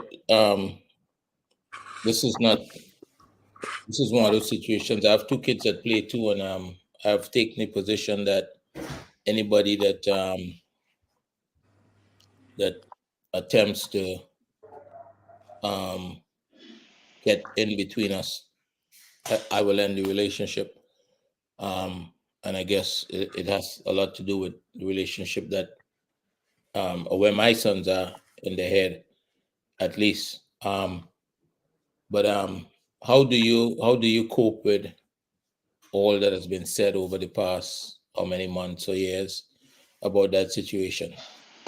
How do I How do let you cope with it? I know it's you must have those moments where you sit at home in your quiet time and not feel too good about what has transpired.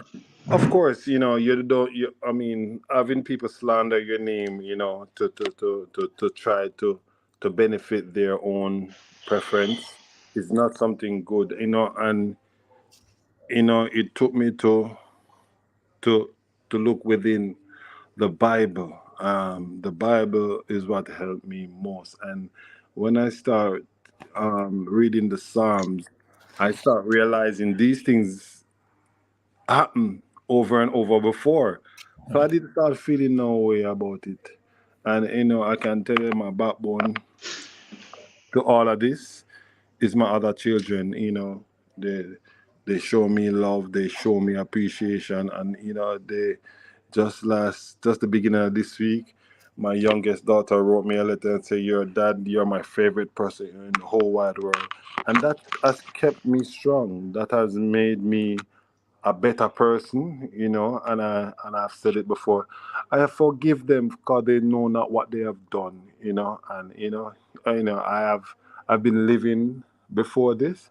It was my dream. It was his dream, and it's Jamaica's dream. So go forth and make yourself proud. Make Jamaica proud after. If what have you learned, if anything, from this situation? What would you is there anything that you probably would have done different to avoid this outcome? Anything you could have done different to avoid? Don't And this trust is people. just in I, specific to the I relationship can between give you you and this one son. word. Don't trust people. I But can give you one specific word. to your son, specific to your son. Uh, I mean, well, I've never had a 17-year-old son before, and it was a learning process for me to how to deal with a 17-year-old. And it is something that I know that this is at the age that they made bad decisions or decision that you are not aligned with as a parent. But you have to live with it because as a parent you only can do as much for a child, and continue doing what you can do to better yourself as a parent going forward. And you it's not one person grow a child. It's a whole community. Right. So if I'm not there and Cranky's there, he can also listen to Cranky and say, you know that's not how we do it. And he was like, okay, I have to respect what Cranky's saying, and I dare and listen to it. Yeah, I'll say this actually, which is when you're 18, you're a kid, right? You think you're grown, you think you've seen it all, especially if you're a kid that has a certain skill set, which is valued, and you get an acclaim and recognition. But at some point, you realize that's about family, right? Yeah. And you'll come home back to roost. So I would say let a kid go out and learn and develop. And at some point, you'll be surprised how the person come back home because they realize. I always say this thing actually, which is if you, when you have money, so when you don't have money is the most important thing. But when you have it, you realize it's not, right? When you have it and you have things at your disposal and you can buy whatever you want, it's not. So at the end of the day, I do things will work out well. People generate their income, they'll feel good about themselves, and then they realize in life what's really important is about family, and they'll come back home. So if I were you, I'd let things probably go for a while, and you'd be surprised how things work themselves out. Wishful thoughts, but I understand what you're saying. Wishful thoughts. But Yeah. family. You know, I see people know that family is what you stick to and what you genuinely need. I see multimillionaires on their dying bed, and if money could have saved them, they would have been here today. And majority of the time, their family them ask for. They don't ask for their money. They ask for a family. So family is what mean. And for people to try to portray that they're a family person and then trying to do this to a family, you can look at and tell who that person is when they do that, with no regards. So, so how many of the kids you have playing the game now, Richie? I have a son who is playing the game now. One other son. One other son, Yeah. and and how is that? How is that going? He's getting into it. He wants to play right back, but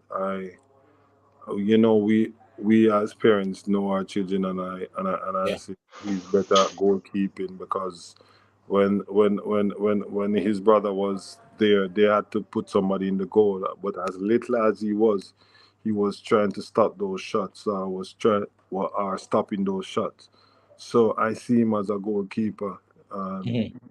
at this point, knowing that the goalkeepers are also players with their feet outside. Right. So he's good with his hands and he's good with his legs. So I think he'll make it there. Okay. How Yeah, old is I don't think a lot of kids actually think about goalkeeping as an option. Everyone's Mm, involved in the yeah, action.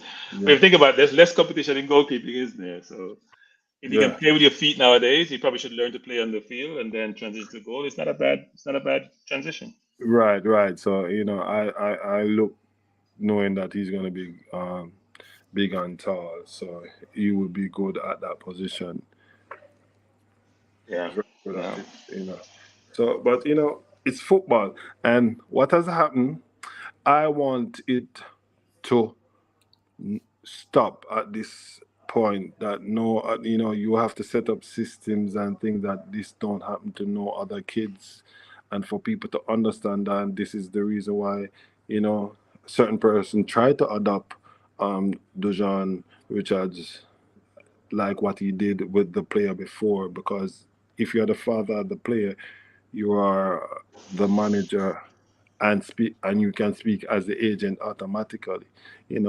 Well, people coming in and trying to do the same thing that he did it before, as if he has an agent license, and he did it with an intermediate, but intermediate is has stopped use since October the 1st of this year, 2023. So, and that's the next question: who is Whisper's agent? Right. So you said the person doesn't have an official, because you don't have to take an exam now to be an agent. You have to take Of a course. very difficult exam, right? Yeah. Right. You always have to take an exam.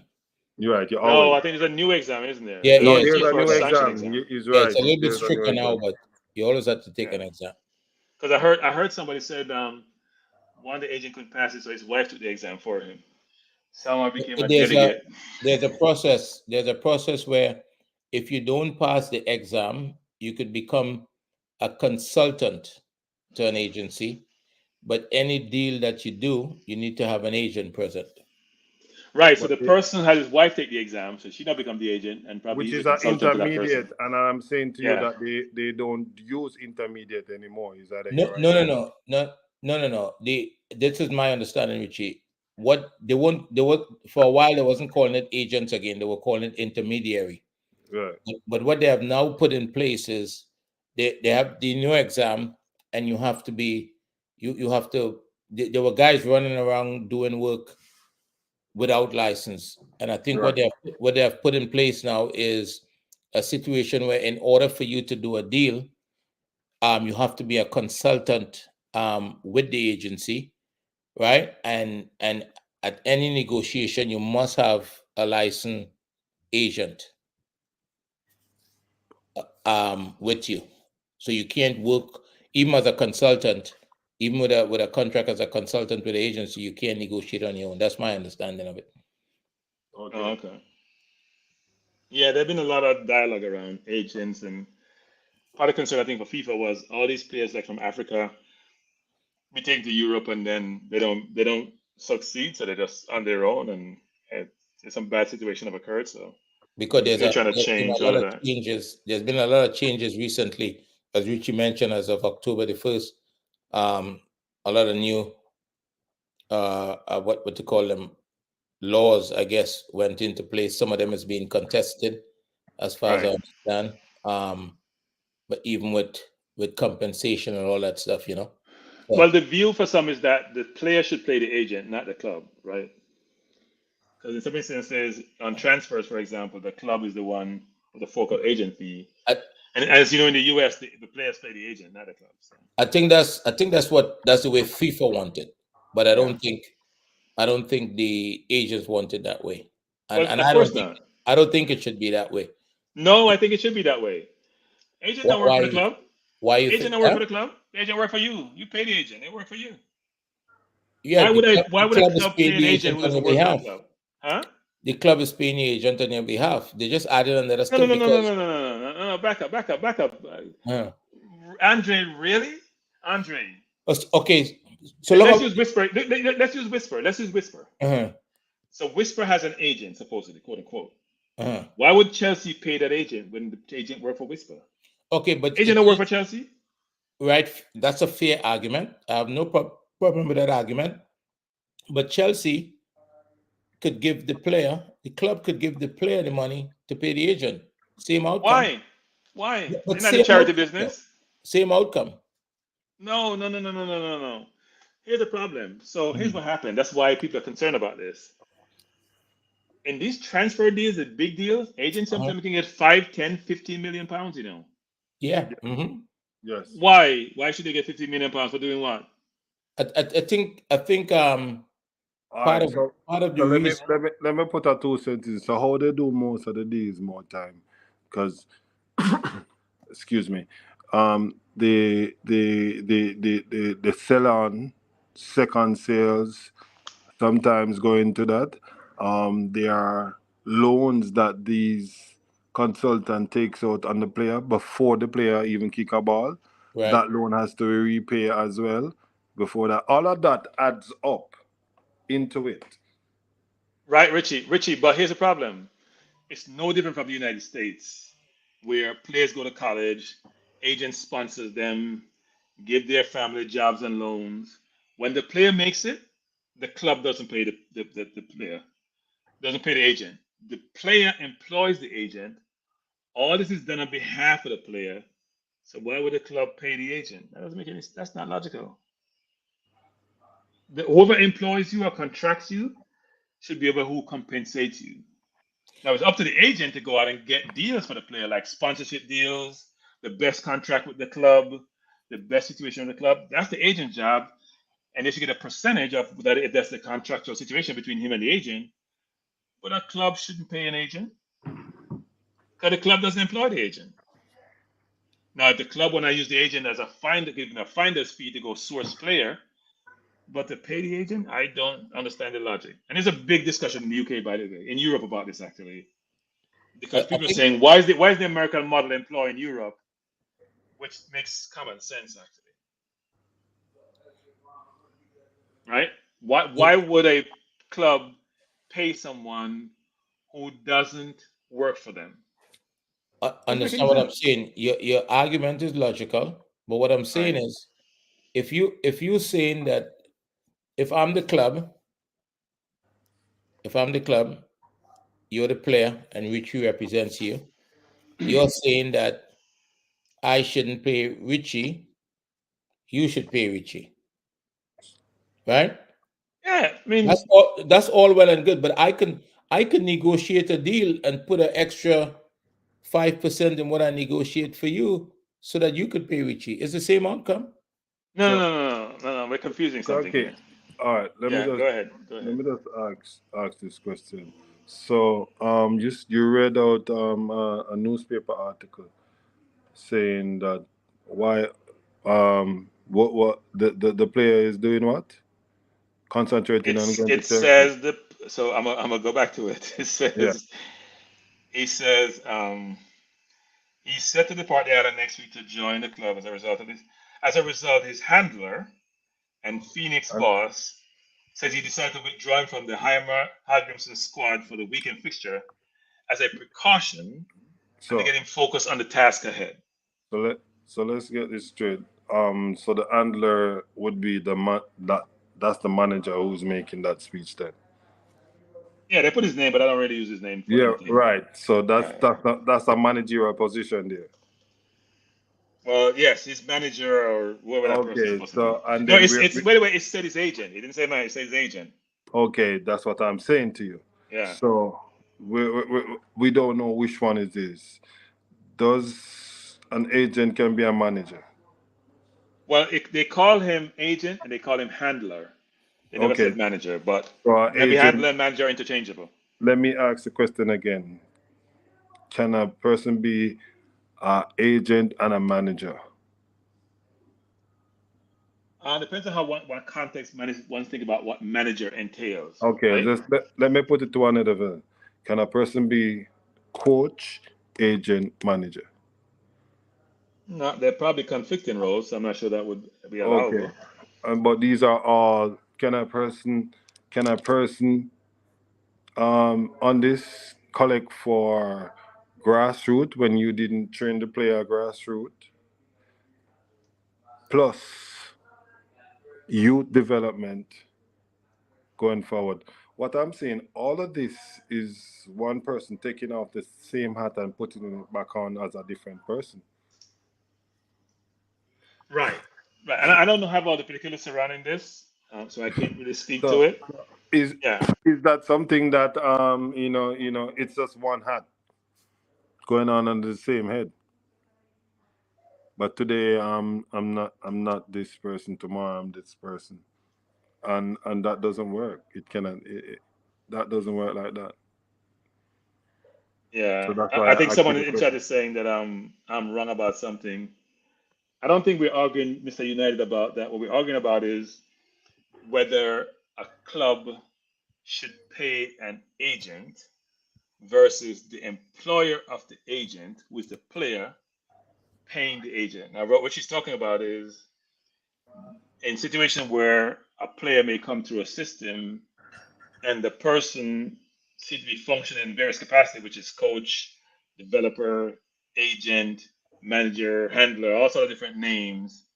I mean, holistically, that person controls every aspect of the player in some respects and may get all the considerations afforded that player in terms of compensation, right? So I don't know the particulars of this. I don't know the history, but apparently this person speaks on behalf of the player, so it must be the person's All right. manager, agent, all those things associated with the player. So my brother been playing the NBA for 4 years now this year, and he's doing. actually well, and he only has an agent, somebody Right. to book his flight, and a financial controller. Right. So normally in those cases, what happens is the agent will have a staff, right? Right. The state may have accounting. Depending on how big the agent is, they may have an accounting department. They have people who handle certain elements of the player's life. They probably just the person sort of oversees everything and manage everything, right, from that aspect. So you have agencies that does it with specific agents assigned to players. Agents function in different parts of life. In Hollywood, they have agents for actors, right? Entertainers have agents. They may Hmm. have agent. They may have a manager. Sometimes if you're an entertainer, you may have a manager. You may have an agent. There are different roles that people play in people's lives. But I Yeah. do think in those cases, still, the agent is paid by the person, whether it's the actor, musician, It player. can go. It can go like that. That route. Yes, but you know that there are FIFA guidelines on all of this that we're saying. So they have to be within the FIFA guidelines. Right. Yeah. Yeah. So look, I think in Whisper's case, I wish the kid all the best. I hope he goes to Chelsea and does phenomenally well. And I hope Richie that for you and your family it all works out well with him because I think at some point I Oh, can we're get great over here, man. We're great. I know yeah. people. I mean, people always in my DM, day by day. People, they see. I mean, things that they would have done. Some I agree to, some I disagree. But I have to remain who I am, and who I am, I have to be standing up for who's standing up for me, and my other childrens are there as my backbone, and I have to endorse them to the fullest. Make sure that I'm there for them, because what a man want me to do. Sharp now cutlass two side and run it through him. I'm not gonna do that. I'm not that type of person to behave in that manner. So I have to just make sure that I protect me, even when they are trying to destroy me. All right, yeah, we get it. Now I think we've been on for almost 2.5 hours, and me, I forgot my bed. I talk about food. Yes, I yes. forgot my So bed. Me I mean, I tired. was invited on. Some of us come give me 2 cents. Peace out, No. everybody. We appreciate you coming on, Richie. Yeah, man. Good Yeah, night. we appreciate you coming on. Yeah, man. But it's been my next man just slide off. He didn't jump off. Him just slide off. They know when him left. No, I But think he's still there. he's still here. He's still logged in. I think he's still logged in. He must be doing national duties while we're talking. But I do have to go. Andre, you control the program. I No, have no, no control about anything. If you no. notice You one thing, are. Andre, about tonight's program, actually, we didn't have any um, disruption, interruption, disturbances, uh, and I wonder why. I'm gonna keep it that way going forward. Yeah, yeah. It's kind of nice, right? Yeah, it's gonna go that way going forward. We ain't gonna have that anymore. Mhm. But anyway, hey Richie, thanks, man. Thanks for coming. Yeah. No All right. problem, Thank you, man. Richie. Have a All good right, one. bless up, Rich. Andre, I'm gonna say good night. You can sign off, Kronke. You can go ahead and do the. Oh, yeah, well, okay, I should sign off. Okay, let me figure out if I can become Manning's man. You can. I'm gonna say thanks Thanks. everyone for coming by tonight and joining us. We appreciate you. By the way, before you leave, just hit the like button. We truly appreciate you being here with us. It's been a good discussion with Andre.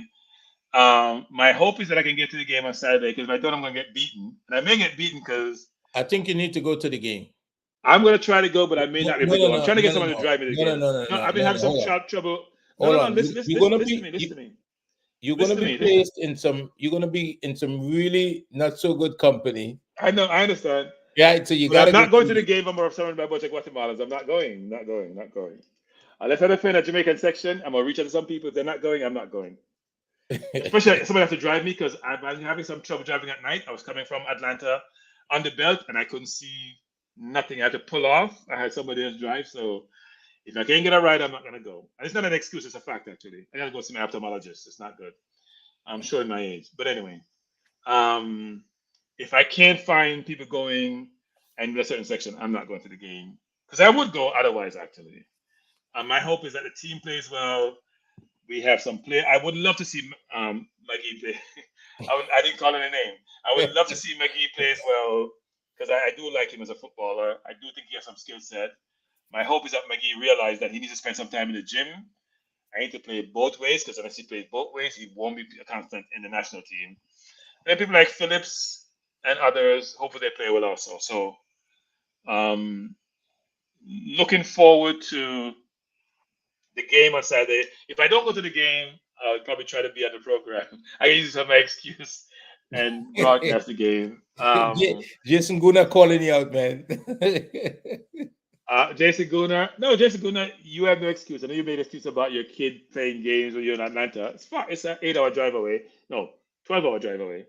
Or 13, depends on how fast you drive. No, Jason, I do want to go to the game. It's not excuses, actually. I do think the game is too pricey, frankly, but I would go if my friends are going. But they're not going. I'm not gonna go. I'm not gonna want to sit there and feel uncomfortable watching the game. I just don't feel. Let me say this. Let me say this to you. You're saying you don't want to sit among Guatemalans. You want to sit among Jamaica. Jason Guna said the extras. I just give a quick example. Last week, what night it was? I think it was Tuesday night.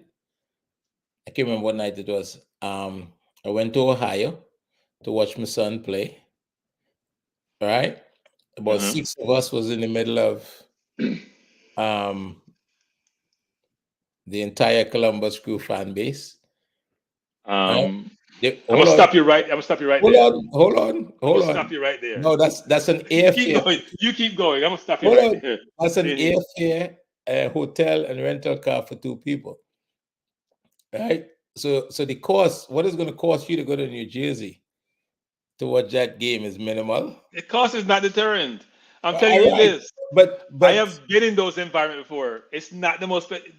You're comparing sitting a bunch of U.S. people who are docile with sitting a bunch of Guatemalans who have just drink some liquor. Just drink some liquor and see you as the enemy. It's a different experience. And what are you talking about? You ever been in those crowds? It's an uncomfortable environment to be in. Unless you got bodyguards, you should not go in there. You'll be you probably fine. think you're in England sitting in the Tottenham section when you're an Arsenal fan. That's what it feels like. Last time we had 9 I had that experience already. Yes, it was very unpleasant. We got really upset. And you don't want to upset Jamaica. It's not a pleasant thing. We were sitting there and they got all excited and they started throwing stuff and we were like, are you out of your mind? So I can tell you, it's not a pleasant experience. Just the way Jamaican should. That's a nice I am a yardie. I'm gonna call it my yardie thing. I'm gonna wear my shirt. No, hey, you've got to go to the game. You must go to the game. We'll see. I don't think I'm gonna go, but we'll see. I'm gonna put another question for my friends about whether they're going or not. They're not going, I'm not going. But anyway, I gotta go. Go to Timbuktu, go to my sleep. I'm gonna say good night, Andre. It's been a pleasure hanging out with you as usual. Same here. And thanks everyone in the chat for joining us. We appreciate you joining us. Good discussion. As you know, the owner for this program, Manningsman, is away on national duty, trying to do his patriotic duty. We hope the team does well. We're looking forward to the game Saturday, and more importantly, we're looking forward to the next window. We'll play Canada at home and away. I'm gonna be a hypocrite by saying to Jamaica, make sure you go to the game. I was gonna go to the Canada game, but I have a friend of mine who's sick in DC, and I promised him to go for his birthday, Thanksgiving week. So not an excuse, people, but I have to go visit him because he's really sick. So my hope is that we will do well and people will have fun. But unless I can get some friends to go with me and we sit in a section, a Jamaican section, me not got a game. Not do it. Not a good thing. Being in that environment before is not the most pleasant environment.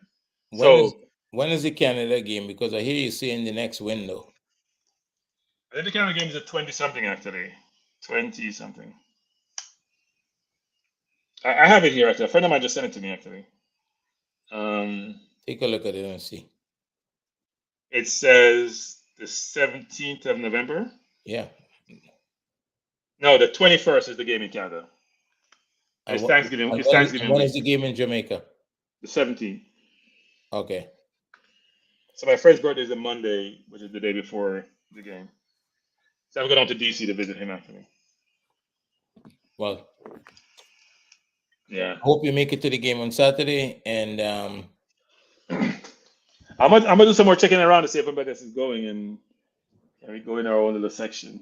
But yeah, so it's on Saturday, so it's good. It's not Friday, which made it difficult because of work.